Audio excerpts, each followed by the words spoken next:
Thank you. അപ്പോൾ ഇവിടെ വന്ന് എല്ലാവരും പരിചയപ്പെടുത്തിയ എല്ലാവർക്കും നന്ദി പറയാണ്. അതുപോലെ ഇന്നത്തെ ഫ്രൈഡേ വിസ്ഡം എന്ന പരിപാടിയിലേക്ക് എല്ലാവരെയും വളരെ സ്നേഹത്തോടെയും സന്തോഷത്തോടെയും സ്വാഗതം ചെയ്യുന്നു. ഇന്നത്തെ പരിപാടി എല്ലാ വെള്ളിയാഴ്ചകളിലും നടക്കാറുള്ള ഒരു സീരീസ് ആണ് ഫ്രൈഡേ വിസ്ഡം എന്ന പേരിൽ. ഇന്നത്തെ തലക്കെട്ട് എല്ലാവരും വായിച്ചിട്ടുണ്ടാവും. ആ ഒരു അറിവാണ് ഇവിടേക്ക് എല്ലാവരും എത്തിച്ചതെന്ന് അറിയാം. എന്തായാലും അത് കേൾക്കാനായിട്ട് എത്തിച്ചേർന്ന എല്ലാവരെയും കാണുന്ന സമയത്ത് ഒരുപാട് സന്തോഷമുണ്ട്. കാരണം ഇതെല്ലാവരെയും ആകർഷിക്കുന്ന ഒരു തലക്കെട്ടാണെന്ന് തോന്നുന്നില്ല. വളരെ ആഴത്തിൽ അന്വേഷിക്കുന്നവരെ മാത്രം ആകർഷിക്കുന്ന, അല്ലെങ്കിൽ അവർക്ക് മാത്രം കേൾക്കാനും അറിയാനും തോന്നുന്ന ഒരു ടോപ്പിക്കാണ്. അപ്പോ കുറച്ച് ദിവസങ്ങളായിട്ട് നമ്മളിവിടെ 96 തത്വങ്ങളിലൂടെ കടന്നുപോയിക്കൊണ്ടിരിക്കുകയാണ്. അപ്പോ എനിക്ക്, അല്ലെങ്കിൽ ഒളിമ്പസിന് ഈ 96 തത്വങ്ങളെ കുറിച്ച് ആദ്യമായിട്ട് പരിചയപ്പെടുത്തുന്നത് നമ്മുടെ ഗുരുവായിട്ടുള്ള സദ്ഗുരു ശ്രീ മണിയേട്ടനാണ്, വിളയോടി മണിയേട്ടനാണ്. ഒരുപക്ഷെ ഇതിൽ പലർക്കും അറിയാമായിരിക്കും. അദ്ദേഹം ഒരു 2 വർഷമായിട്ട് സമാധിയായത്. അപ്പൊ അദ്ദേഹം പറഞ്ഞാണ് ആദ്യം ഈ 96 തത്വങ്ങളെ നമുക്ക് അറിയാവുന്നത്. അപ്പൊ 95 തത്വങ്ങളും ഒരറിവും ചേർന്നതാണ് 96 തത്വങ്ങൾ എന്നാണ് അദ്ദേഹം പറഞ്ഞതിലൂടെ നമുക്ക് മനസ്സിലായിട്ടുള്ളത്. അപ്പോൾ ആ ഒരു അറിവ് അറിഞ്ഞു കഴിഞ്ഞാൽ എല്ലാം അറിയാനാകുമോ എന്നതാണ് ഇന്നത്തെ നമ്മുടെ ഫ്രൈഡേ വിസ്ഡത്തിന്റെ തലക്കെട്ട്. അപ്പോൾ എല്ലാവർക്കും വളരെ ആകാംക്ഷ ഉണ്ടാകും, എന്താണ് ആ ഒരു അറിവ്, അല്ലെങ്കിൽ ആ ഒരു അറിവ് അറിഞ്ഞാൽ എങ്ങനെയാണ് നമുക്ക് എല്ലാം അറിയാനാവുക എന്നുള്ളത്. അപ്പോൾ ഇന്നത്തെ ആ ഒരു കാര്യം കേൾക്കാനായിട്ട് എല്ലാവരെയും ക്ഷണിക്കുകയാണ്. ഇത് അവതരിപ്പിക്കുന്നത് നമ്മുടെ സന്തോഷേട്ടനാണ്. സന്തോഷേട്ടനെ പുതിയ ആളുകൾക്ക് വേണ്ടിയിട്ട് ഒന്ന് പരിചയപ്പെടുത്താം. അദ്ദേഹം ഒരു ഇക്കോസഫറാണ്, അല്ലെങ്കിൽ ഡീപ്പ് ഇക്കോളജിസ്റ്റ് ആണെന്ന് പറയാം. നമുക്കെല്ലാവർക്കും പ്രകൃതി എന്നതിനെ കുറിച്ച് വളരെ ചെറുപ്പം മുതലേ കണ്ടും കേട്ടും നമ്മുടെ തന്നെ അറിവുകൾ കൊണ്ടും ഒക്കെ മനസ്സിലാക്കി വെച്ചിട്ടുണ്ട്. നമുക്ക് എല്ലാവർക്കും കുറച്ചൊക്കെ അറിയാം. എങ്കിലും നമ്മൾ മനസ്സിലാക്കിയ ഒരു പ്രകൃതി ഒരു മെറ്റീരിയൽ ആയിട്ട് മാത്രം കാണുന്ന, അല്ലെങ്കിൽ അതിന്റെ ഭൗതികമായിട്ടുള്ള ഒരു കാഴ്ചയിൽ മാത്രം അതിനെ വിലയിരുത്തുന്ന ഒരു അവസ്ഥയിൽ നിന്നും അതിന്റെ ആഴങ്ങളിലേക്ക് പഠിക്കേണ്ടതിന്റെ ഒരു ആവശ്യകതയെ പറ്റി വിശദീകരിക്കുകയാണ് ഇവിടെ ഞങ്ങൾ ഒളിമ്പസ് എന്ന് പറയുന്ന ഒരു തത്വശാസ്ത്ര ദർശനത്തിലൂടെ. പേര് കേട്ട് പേടിക്കേണ്ട, കാരണം പേരുകൾ നമുക്ക് ഈ ഒരു ടേംസിലൂടെ മാത്രമേ പരിചയപ്പെടുത്താൻ പറ്റുള്ളൂ എന്നുള്ളത് കൊണ്ടാണ് നമ്മളത് പറയുന്നത്. പക്ഷെ അതിലൂടെ വിശദീകരിക്കുന്നത് നമ്മളെ പൊതിഞ്ഞു നിൽക്കുന്ന ഈ പ്രകൃതി എന്ന് പറയുന്ന മഹാസംവിധാനത്തെ കുറിച്ച് തന്നെയാണ്. അത് ചിലരതിനെ ഈശ്വരൻ എന്ന് വിളിക്കുന്നു, ചിലരതിനെ ഉപരിവ്യവസ്ഥ എന്ന് വിളിക്കുന്നു. അങ്ങനെ പല പേരുകളിലായിട്ടും നമ്മൾ അറിയുന്ന ആ ഉപരിവ്യവസ്ഥയുടെ ഒരു ചെറിയ രൂപം, അതിനെക്കുറിച്ചാണ് ഒളിമ്പസ് വിശദീകരിക്കുന്നത്. ഡീപ്പ് ഇക്കോളജി എന്ന് നമുക്കതിനെ വിളിക്കാം. അപ്പോൾ ആ ഒരു ജീവിത രീതി, അല്ലെങ്കിൽ ഡീപ്പ് ഇക്കോളജി എന്തിനാണ് നമ്മൾ പഠിക്കുന്നതെന്ന് വെച്ചാൽ, നമ്മുടെ ജീവിതം അത് എത്രത്തോളം നമ്മുടെ ചുറ്റുപാടിനെ അറിഞ്ഞുള്ളതാകുന്നോ അത്രത്തോളം മാത്രമേ നമുക്ക് നിലനിൽക്കാൻ സാധിക്കുള്ളൂ എന്നുള്ളതാണ്. ഇന്നത്തെ ഒരു ജീവിതം നമുക്കറിയാം, ഉപകരണങ്ങളെ കൂടുതൽ ആശ്രയിച്ച് ജീവിക്കുന്നത്, നമ്മുടെ ശരീരത്തെ ആശ്രയിക്കുന്നതിനേക്കാൾ, നമ്മുടെ സ്വന്തം ബോധത്തെ ആശ്രയിക്കുന്നതിനേക്കാൾ ഉപകരണങ്ങളെ അല്ലെങ്കിൽ സൗകര്യങ്ങളെ ആശ്രയിച്ച് മാത്രം ജീവിക്കുന്ന ഒരു അവസ്ഥ നമുക്കുണ്ട്, അല്ലെങ്കിൽ ആ അവസ്ഥ നമുക്ക് ഉണ്ടാക്കി തന്നിട്ടുണ്ട്. അതുകൊണ്ട് തന്നെ നമുക്ക് കൂടുതൽ അന്വേഷിച്ച് പോകേണ്ടതില്ല. എല്ലാം നമുക്ക് ഇന്ന് ഗൂഗിൾ സെർച്ച് ചെയ്താൽ കിട്ടും, അല്ലെങ്കിൽ എല്ലാം പാക്ഡ് ആയിട്ട് നമുക്ക് ലഭിച്ചുകൊണ്ടിരിക്കുന്ന ഒരു സമയമാണ്. അപ്പൊ ഈ ഒരു കാലഘട്ടത്തിലാണ് ഈ 96 തത്വങ്ങളിൽ ഒരു അറിവ് എന്താണെന്ന് അറിയാനായിട്ട് നിങ്ങൾ എത്തിച്ചേർന്നിട്ടുള്ളത്. തീർച്ചയായിട്ടും ഈ ഒരു അറിവ് നമ്മളെല്ലാം കൂടുതൽ മെച്ചമായിട്ടുള്ള ഒരു ജീവിത രീതിയിലേക്ക്, അല്ലെങ്കിൽ മെച്ചമായിട്ടുള്ള ഒരു സന്തോഷകരമായ അനുഭവത്തിലേക്ക് കൊണ്ടെത്തിക്കട്ടെ എന്ന് പ്രാർത്ഥിക്കുന്നു. തീർച്ചയായും നമ്മൾ അന്വേഷിക്കുന്ന ആ ഒരു അറിവ് എന്താണെന്നതിലേക്ക് കടക്കാം. അപ്പോൾ സെഷൻ അവതരണത്തിലേക്കായിട്ട് ഏട്ടനെ ക്ഷണിക്കുകയാണ്. ഏട്ടൻ നമസ്കാരം.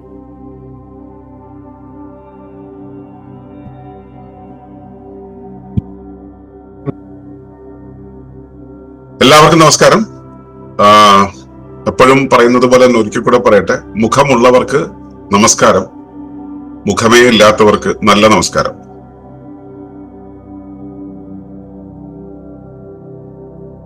സാധാരണ ഒളിമ്പസ് അവതരിപ്പിക്കുന്ന വിഷയങ്ങളുടെ പാതയിൽ നിന്നും കുറച്ച് വ്യത്യസ്തമായിട്ട് ഇന്ന് നമ്മുടെ ആൻഷ്യൻ വിസ്റ്റത്തിലൂടെ ഒന്ന് യാത്ര ചെയ്യാണ്. ഇപ്പോ പ്രകൃതി തത്വശാസ്ത്രം എന്നുള്ള ഒരു വിഷയത്തിൽ ഊന്നിക്കൊണ്ടാണ് സാധാരണ ഇവിടെ നമ്മള് വിഷയങ്ങൾ അവതരിപ്പിക്കുന്നത്, ഫ്രൈഡേ വിസിറ്റത്തിൽ അവതരിപ്പിക്കുന്നത്. അപ്പൊ ഇന്ന് നമ്മള് അല്പം വ്യത്യസ്തമായിട്ടുള്ള ഒരു വഴിയിൽ കൂടെ യാത്ര ചെയ്യുന്നു. ഈ മണിയേട്ടൻ പറഞ്ഞു തന്ന, എന്റെ ഗുരുവാണ് മണിയേട്ടൻ, ഞാൻ അദ്ദേഹത്തിന്റെ ശിഷ്യത്വം സ്വീകരിച്ച് 38 വർഷം കഴിഞ്ഞു. കഴിഞ്ഞതിന് മുമ്പിലത്തെ വർഷം സമാധി എന്താണെന്ന് മുമ്പിലിരുന്ന് കാണിച്ചു തന്ന മഹത് സിദ്ധനാണ് അദ്ദേഹം. അപ്പോ സിദ്ധ മാർഗത്തെക്കുറിച്ച്, യോഗ മാർഗത്തെക്കുറിച്ച് അറിയുന്നവരുണ്ടെങ്കിൽ അതിന്റെ പ്രാധാന്യം മനസ്സിലാവും. അല്ലാത്തവർക്ക് അങ്ങനെ ഒരു ആൾ ജീവിച്ചിരുന്നു എന്ന് മനസ്സിലാക്കുക. എന്റെ ഗുരു അദ്ദേഹമാണ്.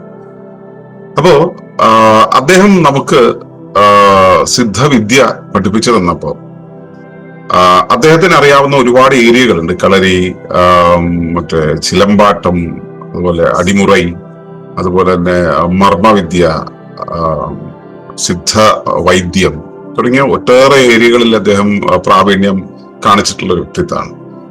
അപ്പൊ അദ്ദേഹം ഇതിനെല്ലാം ആധാരമാകുന്ന സിദ്ധന്മാര് പറഞ്ഞു വെച്ചിട്ടുള്ള 96 തത്വങ്ങളെ കുറിച്ച് അദ്ദേഹം വിശദീകരിച്ചു തന്നിരുന്നു. എന്നിട്ട് ഒരു ചെറിയ ഡിമാൻഡ് കൂടെ ഒരു ദിവസം എന്നെ വിളിച്ച് പറഞ്ഞു, ഇത് നീ ജനങ്ങൾക്ക് കൊടുക്കണമെന്ന്. അപ്പോ ജനങ്ങൾക്ക് കൊടുക്കണമെങ്കിൽ 96 തത്വങ്ങൾ എന്നുള്ളത് വളരെ വിപുലമായി കിടക്കുന്നതാണ്. ഒരിടത്ത് തൊട്ട് കഴിഞ്ഞാൽ പെട്ടെന്ന് തീരുന്നതല്ല. അപ്പൊ അതുകൊണ്ട് തന്നെ ഞാൻ അതിനെ സ്പർശിക്കാതെ ഒക്കെ മുൻപോട്ട് പോയിട്ടുള്ളതാണ്. അതിലെ ഈ ദശനാഡികളും ദശനാഡികൾ എന്നുള്ളൊരു ഏരിയയിൽ മുഴുവൻ കാര്യങ്ങളും എനിക്ക് അറിയില്ല. 10 എണ്ണത്തില് 3 എണ്ണമാണ് എനിക്കറിയുക. ബാക്കിയുള്ളത് എനിക്ക് ആ പേരറിയാം, കാര്യം എന്താണെന്നുള്ളത് കൃത്യമായിട്ട് അറിയില്ലായിരുന്നു. ഞാൻ ഈ അടുത്ത ഇടെ അതിനെ ഒന്ന് ക്ലാസ് എടുക്കാനായിട്ട് ഞാൻ റെഫർ ചെയ്തപ്പോഴാണ് ഞാൻ പരിശീലിക്കുന്ന ചില കാര്യങ്ങളുടെ അകത്തുകൂടെ തന്നെയാണ് അത് പോകുന്നത് എന്നത് മനസ്സിലായത്. അപ്പൊ ഇപ്പൊ എനിക്കറിയുന്നത് തന്നെയാണെന്നുള്ള ഒരു അവസ്ഥ വന്നിട്ടുണ്ട്. പക്ഷെ എനിക്കത് അറിയില്ല എന്നുള്ളൊരു തോന്നൽ കൂടി ഉണ്ടായിരുന്നുണ്ട്. അറിയാത്തതിനെ കുറിച്ച് സംസാരിക്കാൻ നിൽക്കരുതല്ലോ. അതുകൊണ്ടാണ് അവതരിപ്പിക്കാൻ വിഷമിച്ചു പോയത്. അതിനിടയിൽ കേരളത്തിൽ ഇങ്ങനെ ഈ 96 തത്വങ്ങളെ കുറിച്ചുള്ള കുറച്ച് ചർച്ചകൾ ഉണ്ടായി. അപ്പോ ആ ചർച്ചയുടെ ഭാഗമായിട്ട് കുറെ പേരെന്നെ വിളിച്ച് ചോദിക്കാൻ തുടങ്ങി, എന്താ ഈ 96 തത്വങ്ങൾ എന്താണിത് എന്നുള്ള ചില ചോദ്യങ്ങൾ വരാൻ തുടങ്ങിയപ്പോ ഞാൻ അവയ്ക്കുള്ള മറുപടി പലപ്പോഴായി കൊടുക്കേണ്ടി വന്നു. ഒടുവിൽ നമ്മുടെ പ്രഭാത സത്സംഗത്തിൽ പങ്കെടുക്കുന്ന ആളുകളും ഇത് ചോദിച്ചപ്പോ പ്രഭാത സത്സംഗത്തിലെ ഒരു പരമ്പരയായിട്ട് ഇത് അവതരിപ്പിച്ചു കഴിഞ്ഞപ്പോ ഉണ്ടായ അവസാനത്തെ ഒരു പോയിന്റ്, ഒരറിവ് എന്ന് പറയുന്ന ഒരു പദം. ആ പദത്തെക്കുറിച്ച് കുറച്ച് കാര്യങ്ങൾ പറയേണ്ടി വന്നപ്പോഴാണ് അത് കഴിഞ്ഞ തവണ നമ്മൾ ഫ്രൈഡേ വിസിറ്റത്തിൽ, കഴിഞ്ഞതോ അതിന് മുമ്പിലത്തെ തവണ നമ്മൾ ഫ്രൈഡേ വിസിറ്റത്തിൽ ഈ അറിവിനെ അറിയുന്ന കുറച്ച് കാര്യങ്ങളെ കുറിച്ചും അറിവെന്ന് പറയുന്നതിനെ നമുക്ക് അറിയാൻ കഴിയുമോ, യഥാർത്ഥത്തിൽ നമ്മളെല്ലാം അറിയുന്നുണ്ടോ എന്നൊക്കെയുള്ള ചില ചോദ്യങ്ങളായിട്ട് അറിവുമായി ബന്ധപ്പെട്ട പ്രോസസ് ഓഫ് കോഗ്നിഷനായിട്ട് ബന്ധപ്പെട്ട ചില കാര്യങ്ങൾ ഇവിടെ സംസാരിച്ചിരുന്നു. അപ്പൊ അതിന്റെ തുടർച്ചയാണ് ഈ ഒരറിവ് എന്ന് പറയുന്ന ഒന്ന് എന്ന് കണ്ടതുകൊണ്ട് എങ്കിൽ ഇപ്രാവശ്യം അത് അവതരിപ്പിച്ചേക്കാന്ന് വിചാരിച്ചു. പക്ഷെ അത് അവതരിപ്പിക്കണമെങ്കിൽ ആദ്യം ഈ 96 തത്വങ്ങളെ കുറിച്ച് പറയാതെ പോകുക വയ്യ. അപ്പൊ അതുകൊണ്ടാണ് ആ ഒരറിവിനെ കുറിച്ച് നമ്മളിവിടെ പറയാൻ ഒരുങ്ങുന്നത്. അപ്പൊ അതിന് അടിസ്ഥാനം അതെന്ന് പറയുന്നത് 96 തത്വങ്ങളാണ്. അവയെ ഒന്ന് സൂചിപ്പിച്ച് ഒന്ന് സ്പർശിച്ച് പോയതിനു ശേഷം നമുക്ക് ഈ ഒരറിവിലേക്ക് പോകാം. ഈ ഒരറിവ് എന്ന് പറയുന്ന ആ ഒന്ന് എന്താണ്? യാതൊന്നറിഞ്ഞാൽ എല്ലാം അറിയുമോ, ആ അറിവാണ് ഒരറിവ് എന്ന് പറയുന്നത്. അത് പ്രാചീന അല്ലെങ്കിൽ പൗരാണിക സമ്പ്രദായങ്ങളിലെല്ലാം ഉള്ള ഒരു കാര്യമാണ്. അറിവെന്നാൽ എന്താണെന്ന് ഇവിടെ വന്നിട്ടുള്ള പുതിയ ആളുകൾക്ക് അറിയുമോ, നമ്മുടെ ഭാഷ്യം അറിയുമോ, നിങ്ങൾക്ക് അറിവെന്തെന്ന് അറിയുമോ, നിങ്ങൾക്ക് അറിവുണ്ടോ എന്നുള്ളതല്ല ഞാൻ പറയുന്നത്. ഒളിമ്പസ് പറയുന്ന ഭാഷ്യം അറിയുമോ എന്ന് എനിക്കറിയില്ല. അതുകൊണ്ട് ഞാൻ ഒന്ന് സൂചിപ്പിക്കാം. അറിവെന്ന് പറയുന്നത് അനുരൂപനമാണ്, അഥവാ പൊരുത്തപ്പെടലാണ്. ഞാൻ ഒരു കാര്യത്തെ അറിയുന്നു എന്ന് വെച്ചാൽ എനിക്കതുമായി പൊരുത്തമാകാൻ കഴിയുന്നു എന്നാണ് അർത്ഥം. അപ്പോ അറിവ് എന്ന് പറയുന്നത് ആ പൊരുത്തമാകാനുള്ള കഴിവാണ്. തീ എന്നുള്ളൊരു കാര്യമുണ്ടെങ്കിൽ തീയെ ഞാൻ അറിയുന്നു എന്ന് പറയുമ്പോൾ തീയോട് ചേർന്ന് നിന്നാൽ, അതുമായിട്ട് പൊരുത്തമായി നിന്നാൽ ഞാൻ കരിഞ്ഞു പോകും. അപ്പോ ചേരാതെ നിൽക്കാൻ എനിക്ക് കഴിയുന്നതാണ് എന്റെ അറിവ്. അപ്പൊ ഞാൻ എന്തുമായും ചേരുന്നുവോ, ചേർന്ന് നിൽക്കാനാകുന്നുവോ, അതാണ്, അതിനുള്ള ശേഷിയാണ് എന്റെ അറിവെന്ന് പറയുന്നത്. അത് 5 വിധത്തിലുണ്ട്. 1 ജന്മസിദ്ധമായ അറിവ്, 2 ജനിച്ചതിന് ശേഷം പരിശീലിച്ച് നേടുന്ന അറിവ്, പലതും പരിശീലിച്ച് നേടുന്ന സമയത്ത് ഇങ്ങനെയായിരിക്കും അത് ഉണ്ടാവുക എന്നുള്ളതിനെ കുറിച്ചുള്ള ധാരണ അഥവാ വിശ്വാസം എന്ന അറിവ്. വിശ്വസിക്കണമെങ്കിൽ നമ്മൾ ആദ്യം അതിനെക്കുറിച്ച് മനസ്സിൽ ഒരു ചിത്രീകരണം നടത്തണം. ആ ചിത്രീകരണത്തിൻ്റെതായ ഭാവനയുടെ അറിവ്. ഈ ഭാവനയൊക്കെ നമ്മുടെ ഉള്ളിൽ ഉണ്ടാകണമെങ്കിൽ അതിന് ചില സ്ഥിതി വിവരങ്ങൾ, ചില സംജ്ഞകൾ നമ്മുടെ മുന്നിലേക്ക് വരേണ്ടി വരും. അപ്പോ ആ പ്രേരണയായി നമുക്ക് കിട്ടുന്ന സംജ്ഞകളുടെ ഒരു തലം.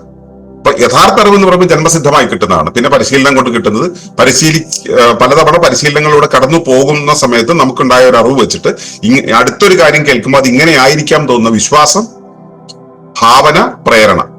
അപ്പൊ ഇങ്ങനെ 5 തലങ്ങളിലുണ്ട് അറിവ്. അപ്പൊ ശുദ്ധമായ അറിവ് എന്ന് പറയുന്നത് ജന്മസിദ്ധമായി കിട്ടുന്നതാണ്. അപ്പൊ വെളിയിൽ നിന്ന് കിട്ടുന്ന സ്ഥിതിവിവരമാണ് അറിവ് എന്ന ഒരു ലോകത്ത് ആണ് നമ്മളിപ്പോ ജീവിച്ചു പോകുന്നത്. പൗരാണിക കാലത്ത് അറിവിനെ അകത്തുനിന്ന് എടുക്കുകയായിരുന്നു.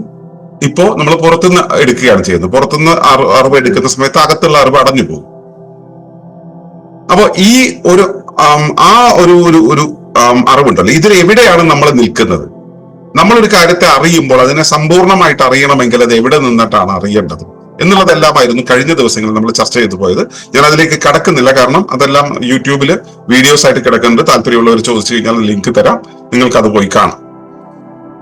അപ്പോ അറിവെന്ന് പറയുന്ന ആ ഒരു കാര്യത്തില് ഓരോ കാര്യത്തെയും നമ്മൾ അറിയേണ്ടതുണ്ട് എന്നൊരു അവസ്ഥയുണ്ടല്ലോ. ഇപ്പോ നമ്മള് കമ്പ്യൂട്ടറിനെ കുറിച്ച് അറിയുന്നു, അല്ലെങ്കിൽ ശരീരത്തെ കുറിച്ച് അറിയുന്നു, ലൈംഗികതയെ കുറിച്ച് അറിയുന്നു, രാഷ്ട്രീയത്തെ കുറിച്ച് അറിയുന്നു, അതല്ലെങ്കിൽ ഒരു വാഹനത്തെ കുറിച്ച് അറിയുന്നു, അല്ലെങ്കിൽ ഒരു പ്രശ്നത്തെ കുറിച്ച് അറിയുന്നു, ഒരു രാഷ്ട്രീയ സംവിധാനത്തെ കുറിച്ച് അറിയുന്നു. എന്തിനെ കുറിച്ച് അറിയുകയാണെങ്കിലും ഈ അറിവെല്ലാം വ്യത്യസ്തമാണെന്നാണ് നമുക്കറിയുക. പക്ഷെ എല്ലാ കാര്യങ്ങളെയും ഇതുപോലെ സ്ഥിതി വിവരങ്ങളെല്ലാം കൂട്ടിവെക്കലല്ല, എല്ലാത്തിന്റെയും അകക്കാമ്പ് എന്ത് എന്ന് അറിയാനായിട്ട് ഒരറിവുണ്ടാകേണ്ടതുണ്ട്. ആ ഒരറിവ് നമുക്ക് കിട്ടിയാൽ എല്ലാ കാര്യങ്ങളുടെയും അകക്കാമ്പെന്ത് എന്ന് നമുക്ക് മനസ്സിലാകുന്ന ഒരു ഘട്ടമുണ്ട്. അതിനെയാണ് ഈ ഓരറിവ് എന്ന് പറയുക. ആ ഓരറിവ് എന്ന് പറയുന്നത് എന്താണ് എന്നുള്ളതാണ് ഇന്നത്തെ പ്രമേയം. അപ്പൊ അത് പറയുന്നതിന് മുമ്പ് 96 തത്വങ്ങളെ കുറിച്ച് പറയണം. കാരണം 96ാമത്തെ തത്വമാണ് ഈ ഓരറിവ് എന്ന് പറയുന്നത്. അപ്പോ 96 തത്വങ്ങളെ കുറിച്ച് നമുക്കൊന്ന് ഓടിച്ചു നോക്കാം. ആദ്യം തത്വം എന്ത് എന്നുള്ളതിനെ കുറിച്ച് മനസ്സിലാകേണ്ടതുണ്ട്. തത്വം എന്ന് വെച്ച് കഴിഞ്ഞാൽ ഒരു ആൽഗോരിതം അല്ലെങ്കിൽ നിർദ്ധരണി എന്ന് വേണം മനസ്സിലാക്കാൻ. ആൽഗോരിതം എന്ന് വെച്ചാൽ അറിയാലോ, നമ്മളിപ്പോ കടല വറുക്കുന്നു. കടല വറുക്കുന്നതിന് പച്ചക്കടല വെള്ളത്തിലിട്ട് ഉപ്പിട്ട് വെച്ച് കുറച്ചു നേരം അത് ഊറാൻ വെച്ച് ഉപ്പ് അത് പിടിച്ചതിന് ശേഷം അത് എടുത്ത് വെള്ളം വാർത്ത് കളഞ്ഞ് അതിനുശേഷം മണൽ ചട്ടിയിലിട്ട് ചൂടാക്കി അതിനെ കുറച്ചു നേരം ഇളക്കി എല്ലായിടത്തും ചൂട് പറ്റി കഴിയുമ്പോൾ പതുക്കെ മണല് മാത്രം അരിച്ചു കളഞ്ഞ് കടലയെ വേർതിരിക്കുന്ന ഒരു അവസ്ഥയുണ്ട്. അപ്പൊ ഇതില് കടലയുണ്ട്, പാത്രമുണ്ട്, മണലുണ്ട്, ഉപ്പുണ്ട്, വെള്ളമുണ്ട്. അത് മാത്രമാണ് ഈ ഒരു പ്രോസസ് ഉണ്ട്. കടല എന്നുള്ള ഒന്ന് വെള്ളത്തിൽ ഇട്ടുവെക്കുക എന്നുള്ളൊരു പ്രോസസ് ഉണ്ട്. ഇട്ടുവെക്കുമ്പോൾ അതിൽ ഉപ്പ് പിടിക്കുക എന്നൊരു പ്രോസസ് ഉണ്ട്. ഇട്ടുവെക്കുന്നത് നമ്മൾ ചെയ്യണം. ഉപ്പ് പിടിക്കുക എന്നുള്ളത് തനിയെ സംഭവിക്കുന്നതാണ്. അതിനുശേഷം അതിന് ഇത്ര നേരം അരമണിക്കൂർ വെക്കുക എന്നുള്ളൊരു കാലമുണ്ട്. ആ കാലത്തിന്റെ കാര്യം കഴിയുമ്പോൾ ഇത് വാർത്തെടുക്കുക എന്നുള്ള മറ്റൊരു പ്രോസസ് ഉണ്ട്. അതിനുശേഷം അത് തിളച്ച് അല്ലെങ്കിൽ അത് ചൂടായി അത് വെന്ത് വരുന്നത് വരെ മണലിൽ കിടക്കുക എന്നൊരു പ്രോസസ് ഉണ്ട്. അപ്പോ മണലിൽ കിടക്കുന്നതിന് പകരം നേരിട്ട് ചട്ടിയിലിട്ട് വറക്കാം. പക്ഷെ അങ്ങനെയല്ല, നമ്മൾ മണലിലിട്ടാണ് ചെയ്യുന്നത്. അപ്പോൾ മണലിലിട്ട് ചെയ്യുമ്പോൾ ഉണ്ടാവുന്ന കുറച്ച് കാര്യങ്ങളുണ്ട്. ഇത്രയേറെ കാര്യങ്ങൾ ഒരുമിച്ച് ചേർന്ന് ഇനിയുണ്ടല്ലോ, പ്രോസസ്സുകൾ ഇനിയുമുണ്ട്. ഇതെല്ലാം ഒരുമിച്ച് ചേർന്ന് എടുത്ത് വെക്കുമ്പോഴാണ് ഈ ചുടുകടല എന്നുള്ളൊരു സാധനം ഉണ്ടാവുന്നത്. ഇനിയോ ഇതിനു മുമ്പോ ആ കടല നമ്മുടെ കയ്യിലേക്ക് വരുന്നതിന് മുമ്പ് കടയിലേക്ക് വന്നു, അതിനു മുമ്പ് ചന്തയിലേക്ക് വന്നു, ചന്തയിലേക്ക് വരുന്ന മുമ്പ് കർഷകന്റെ അടുത്തേക്ക് വന്നു, കർഷകന്റെ കയ്യിലേക്ക് അത് വരുന്ന മുമ്പ് മണ്ണിലുണ്ടായി. മണ്ണിലുണ്ടാകുന്നതിന് മുമ്പ് ഒരു ബഹുനീളം പ്രോസസ്സ് പ്രകൃതി അതിന് മുന്നിൽ നടത്തിയിട്ടുണ്ട്. തൽക്കാലത്തേക്ക് അതെല്ലാം മാറ്റിവെച്ചാലും ഈ നമ്മുടെ കയ്യിലേക്ക് വന്നു കഴിഞ്ഞാൽ തന്നെ ഇത്രയേറെ പ്രോസസ്സ് ഉണ്ട്. ഈ പ്രോസസ്സിലൂടെ എല്ലാം കടന്നു പോകുമ്പോൾ കടല എന്ന ഭൗതിക വസ്തു മാത്രമല്ല അവിടെയുള്ളത്. ഉപ്പെന്നുള്ള മറ്റൊരു ഭൗതിക വസ്തുവുണ്ട്. പാത്രം എന്ന് പറയുന്നതിന് ഇതിന്റെ ഒരു പശ്ചാത്തലമുണ്ട്, സ്ഥലമുണ്ട്, കാലമുണ്ട്, സമയമുണ്ട്, പ്രക്രിയകളുണ്ട്. ഇതെല്ലാം കൂടെ ചേരുമ്പോഴാണ് ചുടുകടല ഉണ്ടാവുന്നത്. അല്ലാതെ ഒരു ചുടുകടല സ്വയംഭൂവായിട്ടുണ്ടാവില്ല. നമ്മളത് പ്രോസസ് ചെയ്ത് എടുക്കുകയാണെങ്കിൽ, ഇൻഡസ്ട്രിയൽ ആയിട്ട് നമ്മൾ പ്രോസസ് ചെയ്ത് എടുക്കുകയാണെങ്കിൽ ഇത്രയേറെ പ്രോസസ്സുകളിലൂടെ കടന്നു പോകും. സിസ്റ്റമിക് തിങ്കിങ് അഥവാ സിസ്റ്റംസ് ലോ എന്ന് പറയുന്ന ഒരു ശാസ്ത്ര സിദ്ധാന്തമുണ്ട്. അത് പ്രകാരം പ്രപഞ്ചം മുഴുവൻ ഒരൊറ്റ വ്യവസ്ഥയായിട്ട് മനസ്സിലാക്കുന്നു. വ്യവസ്ഥകൾ എങ്ങനെയാണ് ഉണ്ടാകുന്നതെന്നും വ്യവസ്ഥകൾ എങ്ങനെയാണ് പ്രവർത്തിക്കുന്നതെന്നും അതിന്റെ ഉള്ളിലുള്ള ഘടകങ്ങൾ എന്താണെന്ന് നമുക്ക് അതിനെ ചർച്ച ചെയ്യുന്നുണ്ട്. അതിനെ ആധാരമാക്കിയിട്ടാണ് ആധുനിക കമ്പ്യൂട്ടർ സാങ്കേതികതയും കോർപ്പറേറ്റ് സാങ്കേതികതയും തന്ത്രങ്ങളും എല്ലാം ഇവിടെ വിജയിച്ചു നിൽക്കുന്ന സർവ്വതും പ്രവർത്തിക്കുന്നത്. ഇവിടെ ഏറ്റവും കൂടുതൽ വിജയിച്ചു നിൽക്കുന്നത് പ്രപഞ്ചവും പ്രകൃതിയും തന്നെയാണ്. അതിന്റെ എല്ലാം അടിസ്ഥാനം എന്ന് പറയുന്നത് സിസ്റ്റംസ് വ്യൂ അല്ലെങ്കിൽ സിസ്റ്റംസ് ലോ ആണ്. ആ സിസ്റ്റംസ് ലോ അനുസരിച്ച് നോക്കിയാൽ ഈ കടല ഉണ്ടാകുന്ന പ്രോസസ്സിനെ, ചുടുകടല ഉണ്ടാകുന്ന പ്രോസസ്സിനെ നമുക്ക് വളരെ വ്യക്തമായിട്ട് എന്ത് എവിടെ എങ്ങനെ എന്നുള്ളത് നമുക്ക് ഇഴ തിരിച്ച് മനസ്സിലാക്കാൻ കഴിയും. ആ ഇഴ പിരിച്ചും ഇഴ തിരിച്ചും ഒക്കെ മനസ്സിലാക്കുന്ന ആ മനസ്സിലാക്കൽ നമ്മൾ ഇതിനെ എഴുതി വെക്കുന്നു എന്നിരിക്കട്ടെ, നമ്മൾ അതിനൊന്ന് ക്രമപ്പെടുത്തി വെക്കുന്നു എന്നിരിക്കട്ടെ, അതിനെയാണ് ആൽഗോരിതം പറയുക. ആൽഗോരിതം എന്നുള്ളത് അഥവാ നിർദ്ധരണി എന്ന് പറയുന്നത് ഒരു ഒറ്റ വാക്കാണ്. പക്ഷെ അത് സൂചിപ്പിക്കുന്നത് ഇത്രയേറെ വലിയൊരു ഒരു പ്രതിഭാസ സഞ്ചയത്തെയാണ്. അത്രയും വലിയൊരു പ്രതിഭാസ സഞ്ചയത്തെയാണ് ആ നിർദ്ധരണി അഥവാ ആൽഗോരിതം എന്നുള്ളത് കൊണ്ട് സൂചിപ്പിക്കുന്നത്. വീട് കെട്ടിയിട്ടുള്ളവർക്കറിയാം, വീട് കെട്ടണമെങ്കിൽ എത്ര സങ്കീർണമായിട്ടുള്ള കാര്യങ്ങളിലൂടെ കടന്നു പോകണം. ഇഷ്ടിക വാങ്ങിച്ചാൽ മതിയോ? സിമെന്റ് വാങ്ങിച്ചാൽ മതിയോ? സാധനങ്ങൾ വാങ്ങിച്ചാൽ പോലും മതിയോ? പണിക്കാരെ കൊണ്ടുവരണം, പണി അറിയുന്നവരെ കൊണ്ടുവരണം. പണി അറിയുന്നവർ വന്നു കഴിഞ്ഞാൽ പണി അറിയുന്നവരെ കൊണ്ട് പണിയിപ്പിക്കാൻ നമുക്ക് കഴിയണം, അല്ലെങ്കിൽ സൂപ്പർവൈസർ വേണം. അതിനിടയിൽ കാലാവസ്ഥകൾ മാറും, സാഹചര്യങ്ങൾ മാറും, വില കൂടും. ഇനി ഇത് ഉണ്ടാക്കുന്ന സമയത്ത് അതുണ്ടാക്കുന്ന ആ ആർക്കിടെക്റ്റിന്റെ തലയിൽ എന്തുദിക്കുന്നു അതിനനുസരിച്ച് വരണം, നമുക്ക് വിഷൻ ഉണ്ടാവണം. അങ്ങനെ ഒട്ടേറെ കാര്യങ്ങൾ ചേർത്തിട്ടാണ് ഒരു വീട് ഉണ്ടാവുന്നത്. അല്ലാതെ ഒരു വീട് ഉണ്ടാവില്ല. നമ്മളൊരു വീട് വാങ്ങിക്കുമ്പോൾ ഇതൊന്നും അറിയണ്ട, ജസ്റ്റ് വാങ്ങിച്ചാൽ മതി. ആധുനിക ലോകത്ത് കൺസ്യൂമറിസത്തിന്റെ ഒരു കാലത്ത് എല്ലാം ഉപഭോഗം ചെയ്യുമ്പോൾ നമ്മൾ സൂപ്പർ മാർക്കറ്റിൽ പോയിട്ട് തക്കാളി വാങ്ങിക്കുന്ന ഒരു അവസ്ഥയുണ്ടല്ലോ. നമ്മൾ നഴ്സറി ക്ലാസ്സിൽ അല്ലെങ്കിൽ സ്കൂൾ ക്ലാസ്സിലെ കുട്ടികളോട് നമ്മൾ ഇപ്പൊ തക്കാളി എവിടെ നിന്ന് കിട്ടുന്നു ചോദിച്ചാൽ സൂപ്പർ മാർക്കറ്റിൽ നിന്ന് കിട്ടുന്നു എന്നുള്ള ഉത്തരം സ്ഥിരമായിട്ട് വരാറുണ്ട്. ക്ലാസ് എടുക്കാൻ പോകുമ്പോൾ നമ്മൾ അനുഭവിക്കുന്ന കാര്യമാണ്. അപ്പൊ ഈ ഒരു മാനസികാവസ്ഥയിലാണ് നമ്മൾ നിൽക്കുന്നത്, എല്ലാം വാങ്ങിക്കാൻ കിട്ടുന്നുള്ളത്. പക്ഷെ അതൊന്നും ഉണ്ടാകണമെങ്കിൽ എത്രയേറെ വലിയ പ്രോസസ്സുകൾ കഴിയണം. ഈ പ്രോസസ്സുകൾ എല്ലാം കൂടെ ചേർന്നതാണ് ഒരു സത്ത, ഒരു വ്യവസ്ഥ. ഒരു വ്യവസ്ഥ ഉണ്ടാകണമെങ്കിൽ അതിന്റെ ഉള്ളിൽ കുറേയേറെ കാര്യങ്ങൾ ചേരേണ്ടതുണ്ട്. അതിൽ ചിലത് ഭൗതിക വസ്തുക്കളാണ്, ചിലത് ഭൗതിക ഘടകങ്ങളാണ്, ചിലത് ഇവയെ തമ്മിൽ ചേർത്തിണക്കുന്നതാണ്, ചിലത് ചേർത്തിണക്കുന്ന പ്രക്രിയയാണ്, ചിലത് പശ്ചാത്തലങ്ങളാണ്, ചിലത് കാലങ്ങളാണ്, ചിലത് പ്രേരണകളാണ്, ചിലത് സങ്കല്പങ്ങളാണ്. ഇവയെല്ലാം കൂടെ ചേരുമ്പോഴാണ് ആ വീട് അല്ലെങ്കിൽ ഒരു വ്യവസ്ഥ ഉണ്ടാകുന്നത്. ഇത്രയേറെ കാര്യങ്ങൾ ഒരുമിച്ച് ചേരുമ്പോഴാണ് അത് ഉണ്ടാകുന്നത്. അപ്പൊ ഇതിൽ പറഞ്ഞ ഓരോന്നും, ഇതിൽ പറയുന്ന ആ ഭൗതിക വസ്തു, ഇഷ്ടിക, പണി ചെയ്ത് തഴക്കമുള്ള ഒരു മേസൻ, കാഴ്ചപ്പാടുള്ള ഒരു ആർക്കിടെക്ട്, ഇതിന് സാമ്പത്തിക സമയത്ത് കിട്ടിയ കാര്യങ്ങൾ, നമ്മൾ ഇതിനെ ഭംഗിയായി ചെയ്യാൻ നമ്മളെ പ്രേരിപ്പിക്കുന്ന നമ്മുടെ സങ്കല്പങ്ങള്, ഇങ്ങനെ ഒട്ടേറെ ഘടകങ്ങൾ വരുന്നുണ്ട്. ഈ ഓരോ ഘടകവും ഭൗതിക ഘടകമായിക്കോട്ടെ, ഭൗതികേതരമായ ഏതൊരു ഘടകമായിക്കോട്ടെ, എല്ലാ ഘടകങ്ങളെയും ചേർത്ത് വെച്ചിട്ടാണ് വീടുണ്ടായത്. ഈ ഓരോ ഘടകങ്ങളെയും നമുക്ക് ഓരോ തത്വങ്ങൾ എന്ന് വിളിക്കാം. ഇഷ്ടിക ഒരു ഭൗതിക തത്വമാണ്. മഴ, ഈ വീട് പണിയുന്ന കാലത്തെ മഴ അല്ലെങ്കിൽ വെയിൽ, അത് ഓരോ തത്വങ്ങളാണ്. ഇങ്ങനെ എന്തെല്ലാം തത്വങ്ങൾ ചേർന്നിട്ടാണോ ഒരു വീടുണ്ടാകുന്നത്, അതുപോലെ ഒരു ജീവശരീരം എന്ന് വെച്ചാൽ ഇവിടെ ആശുപത്രിയിൽ കിടക്കുന്ന ഒരു ഡെഡ് ബോഡിയുടെ അല്ലെങ്കിൽ ഓപ്പറേഷൻ തിയേറ്ററിൽ കിടക്കുന്ന ഒരു ശരീരത്തിന്റെ അല്ല. ഞാൻ എന്നുള്ള അഹംഭാവത്തോടു കൂടി ഇവിടെ ഇരിക്കുന്ന ഈ ഒന്നുണ്ടല്ലോ, ഇത് കേട്ടുകൊണ്ടിരിക്കുന്ന നിങ്ങൾ ഓരോരുത്തരും ഉണ്ടല്ലോ, നിങ്ങളുടെ ശരീരം, ആ ശരീരം ശരീരമായി തീർന്നതിന്റെ അടിസ്ഥാനമാകുന്ന 96 തത്വങ്ങളെ കുറിച്ചാണ്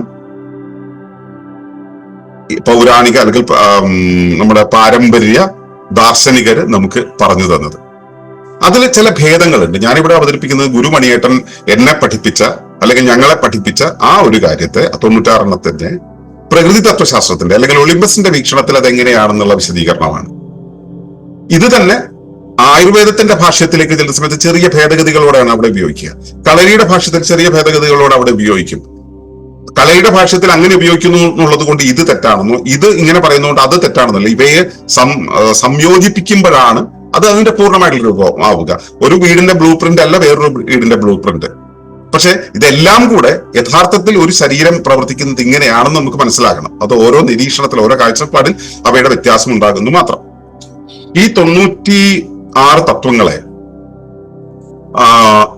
20ഓളം കാറ്റഗറികളായിട്ടാണ് നിർത്തിയിട്ടുള്ളത്. അതിൽ ചില കാറ്റഗറികൾ പരസ്പരം ചേർന്ന് പോകുന്നതാണ്. അപ്പൊ നമ്മൾ അതിനെ ഏതാണ്ട് 19 കാറ്റഗറികളായിട്ടാണ് നമ്മൾ ഇവിടെ അവതരിപ്പിക്കുന്നത്. അപ്പൊ ആ കാറ്റഗറികൾ ഞാൻ വേഗം ഒന്ന് പറഞ്ഞു പോകാം. അത് കയ്യിൽ പേപ്പറും പേനയും ഉള്ളവര് അത് ഒന്ന് നോട്ട് ചെയ്ത് വെച്ചോളൂ, എണ്ണം നോട്ട് ചെയ്ത് വെച്ചോളൂ. അപ്പൊ കുറച്ചും കൂടെ വ്യക്തത വരും. അപ്പോ ആദ്യം വരുന്ന കാറ്റഗറി എന്ന് പറയുന്നത് പഞ്ചഭൂതങ്ങളാണ്. പഞ്ചഭൂതങ്ങൾ, ഭൂതം എന്ന് വെച്ചാൽ ഭൗതികമായ ഘടനയെ ഉണ്ടാക്കി തരുന്ന സാധനം, എലമെന്റ്, മൂലകം എന്ന് പറയുന്നത് പഞ്ചഭൂതങ്ങൾ. രണ്ടാമത്തേത് പഞ്ചതൊഴിലുകൾ അല്ലെങ്കിൽ പഞ്ചദൗത്യങ്ങൾ അല്ലെങ്കിൽ പഞ്ചധർമ്മങ്ങളാണ്. ഈ ഒരു വസ്തു ഉണ്ടെങ്കിൽ അതിന് എന്തോ ചെയ്യാനുണ്ടല്ലോ, അതാണ് ധർമ്മം. മൂന്നാമത്തേത് പഞ്ചകോശങ്ങളാണ്. നാലാമത്തേത് പഞ്ച ആശയങ്ങളാണ്.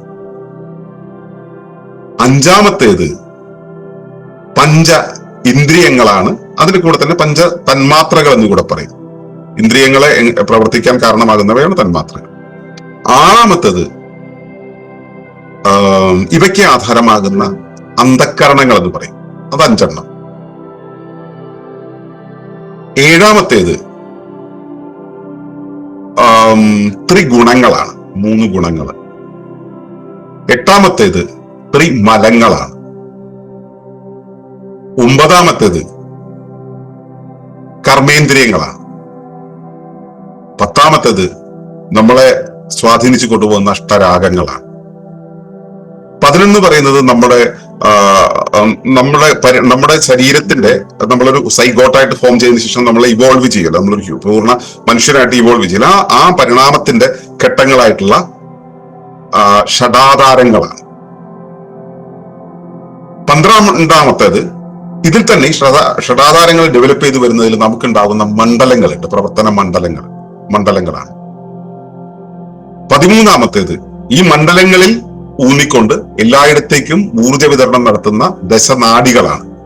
ദശനാഡികൾ എന്നുള്ളത് ഈ 96 തത്വങ്ങളിൽ വരുന്നതാണ്. ആ ദശനാഡിയെ പിന്നെ അതിന്റെ ഉപഘടകങ്ങളായിട്ട് മർമ്മവിദ്യയൊക്കെ കളരിയൊക്കെ ഒരുപാട് എണ്ണം പറയുന്നുണ്ട്. പക്ഷെ അതിൽ ഏറ്റവും പ്രധാനപ്പെട്ട 10 എണ്ണമാണ് ഈ ദശനാഡികൾ എന്ന് പറയുന്നത്. 14ാമത്തെ നമ്മുടെ ബോധാവസ്ഥകളാണ്, ജാഗ്രത, സുഷുപ്തി, സുഷുപ്തി എന്നൊക്കെ പറയുന്നത്. 15ാമത്തെ ഏഷണത്രയങ്ങളാണ്. എന്ന് വെച്ചാൽ നമ്മുടെ ആഗ്രഹങ്ങളായി നിൽക്കുന്ന കാര്യങ്ങളാണ് ഏഷണത്രയങ്ങൾ. 16ാമത്തെ ത്രിദോഷങ്ങളാണ്, ത്രിദോഷങ്ങൾ. 17ാമത്തെ ഈ ഞാൻ നേരത്തെ പറഞ്ഞ ദശനാഡികൾ ഉണ്ടല്ലോ, അവയിലൂടെ ഒഴുകുന്ന ദശവായുക്കൾ അല്ലെങ്കിൽ ദശപ്രാണനുകളാണ്. 10 ദശം എന്ന് വെച്ചാൽ 10. 18ാമത്തെ ഇതിൽ തന്നെ നല്ല വിനയും ചീത്ത വിനയും, നല്ല ഗുണവും ചീത്ത ഗുണവും അല്ലെങ്കിൽ പാപപുണ്യങ്ങൾ എന്നൊക്കെ പറയുന്ന ഒരു അവസ്ഥയുണ്ടല്ലോ. അങ്ങനെയുള്ള ധാർമ്മികതയുടെ ചില തലങ്ങളുണ്ട്. ഇത്രയും കാര്യങ്ങൾക്ക് ശേഷം ആണ് അവസാനത്തേതാണ്, 96ാമത്തേതാണ് ഈ ഓരറിവ് എന്ന് പറയുന്ന ഒന്ന്. അപ്പോ ഞാൻ ഇവ എന്തൊക്കെയാണെന്ന് ഒന്നുകൂടെ ഞാനൊന്ന് പറഞ്ഞു പോകാം. അത് നോട്ട് ചെയ്യുന്നവർക്ക്, അത് വേണ്ട ആളുകൾക്ക് അത് എടുക്കാം. ബാക്കി ഈ ഓരറിവിനെ കുറിച്ചാണ് എനിക്ക് പറയാനുള്ളത്. അപ്പൊ അതിന് മുന്നോടിയായിട്ട് ഈ ഒരു 96 തത്വങ്ങൾ എന്തൊക്കെയാണെന്നുള്ളത് മനസ്സിലാക്കുക. അതായത് പഞ്ചഭൂതങ്ങൾ എന്ന് പറയുന്നത് ഭൂമി, ജലം, വായു, അഗ്നി, ആകാശം എന്ന് പറയുന്നതാണ്. ആകാശം എന്നുള്ളതിനെ നീലാകാശം എന്ന് എടുക്കേണ്ട, ഈഥർ എന്നുള്ള സ്പേസ് എന്നുള്ള രീതിയിലാണ് എടുക്കേണ്ടത്. ഈ 5 ഭൗതിക മാനങ്ങൾ, ഭൗതിക മൂലകങ്ങൾ ചേർന്നിട്ടാണ് ഏതൊരു വസ്തു ഉണ്ടാവുന്നത്. നിങ്ങളുടെ ശരീരം എടുക്കുകയാണെങ്കിൽ അതിൽ കട്ടിയുള്ള ഖരം, ദ്രാവകം, വാതകം, പ്ലാസ്മ, കണ്ടൻസേറ്റ് എന്ന് പറയുന്ന പ്രോപ്പർട്ടീസ് ഓഫ് മാറ്റർ നമ്മൾ ഫിസിക്സ് ക്ലാസ്സിൽ പഠിച്ചിട്ടുള്ള ആ 5 അവസ്ഥകളുണ്ട്. ഇതാണ് പഞ്ചഭൂതങ്ങൾ എന്ന് പറയുന്നത്. നമ്മുടെ ശരീരം ഉണ്ടായിട്ടുള്ളത്, നമുക്കറിയാവുന്ന സർവ്വ വസ്തുക്കളും ഉണ്ടായിട്ടുള്ളത് ഈ ദ്രവ്യങ്ങൾ, ഈ മൂലകങ്ങൾ ഉപയോഗിച്ചുകൊണ്ടാണ്.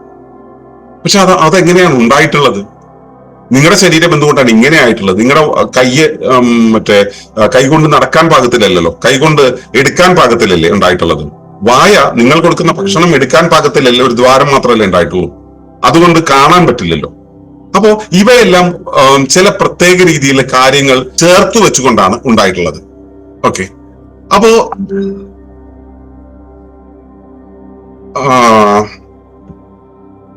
നമ്മുടെ ഉള്ളില് ഒരു മിനിറ്റ്,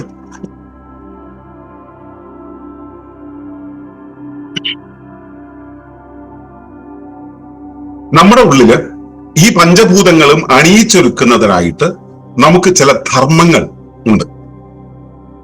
നമുക്ക് ധർമ്മം എന്ന് വെച്ചാൽ ഞാൻ എന്താണോ ചെയ്യേണ്ടത് അത് ധർമ്മം. ചിലത് ഞാൻ ആശയപരമായിട്ട് നിങ്ങൾക്ക് നിങ്ങൾ എത്തിക്കേണ്ടതുണ്ട്.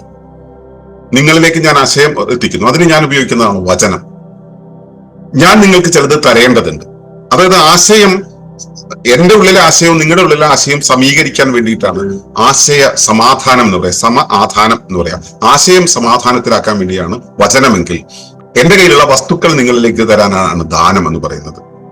എന്നിൽ നിന്നും നിങ്ങളിലേക്കുള്ള ഒഴുക്ക്, അല്ലെങ്കിൽ ഞാൻ ഈ പരിസരത്ത്, ഈ പ്രപഞ്ചത്തിൽ ഞാൻ നിൽക്കുന്ന സമയത്ത് എന്നിലുള്ള ഒഴുക്കിനെയാണ് വിസർജനം എന്ന് പറയുക. അതുപോലെ തന്നെ എന്റെ ജീവിതത്തെ ഞാൻ എപ്പോഴും ശ്രദ്ധിക്കുന്നത് പർസ്യൂട്ട് ഓഫ് ഹാപ്പിനെസ് എന്നുള്ള ഒരു അവസ്ഥയിലാണ്. ആ ആനന്ദത്തിലായിരിക്കാനുള്ള എന്റെ ശ്രമമാണ് എന്റെ ജീവിതത്തിൽ നിരന്തരമായിട്ട് തുടരുന്നത്. നിങ്ങൾ ഓരോരുത്തരുടെയും ജീവിതത്തിൽ തുടർന്നു കൊണ്ടുപോകുന്നത് ആ നിരന്തരമായിട്ടുള്ള ആനന്ദത്തെ കുറിച്ചുള്ള അന്വേഷണമാണ്, അല്ലെ ആനന്ദത്തിലേക്കുള്ള ഒഴുക്കാണ്.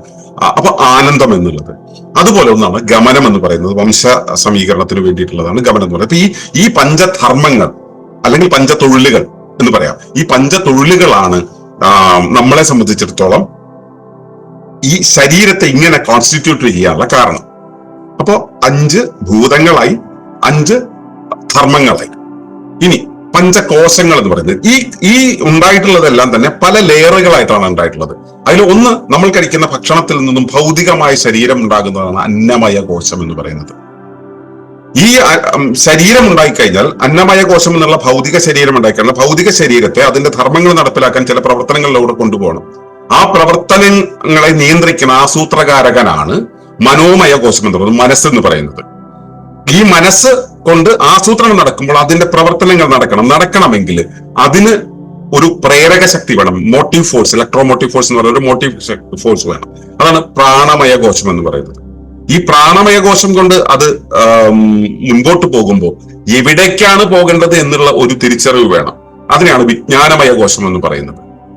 എവിടേക്കാണ് പോകുന്നത് എന്നതിലൂടെ നമ്മൾ എവിടെയാണ് എത്തിച്ചേരേണ്ടത്, എന്തിലാണ് നമ്മൾ പൂർണ്ണമാകേണ്ടത്, അതാണ് ആനന്ദമയ കോശം എന്ന് പറയുന്നത്. അങ്ങനെ പഞ്ചകോശങ്ങളായിട്ടാണ് നിൽക്കുന്നത്. അതായത് നമ്മുടെ ശരീരം ഉണ്ടായിട്ടുള്ളത്, ജീവശരീരം ഉണ്ടായിട്ടുള്ളത് 5 കൂടുകളായിട്ടാണ്, 5 ലെയറുകളായിട്ടാണ് ഉണ്ടായിട്ടുള്ളത്.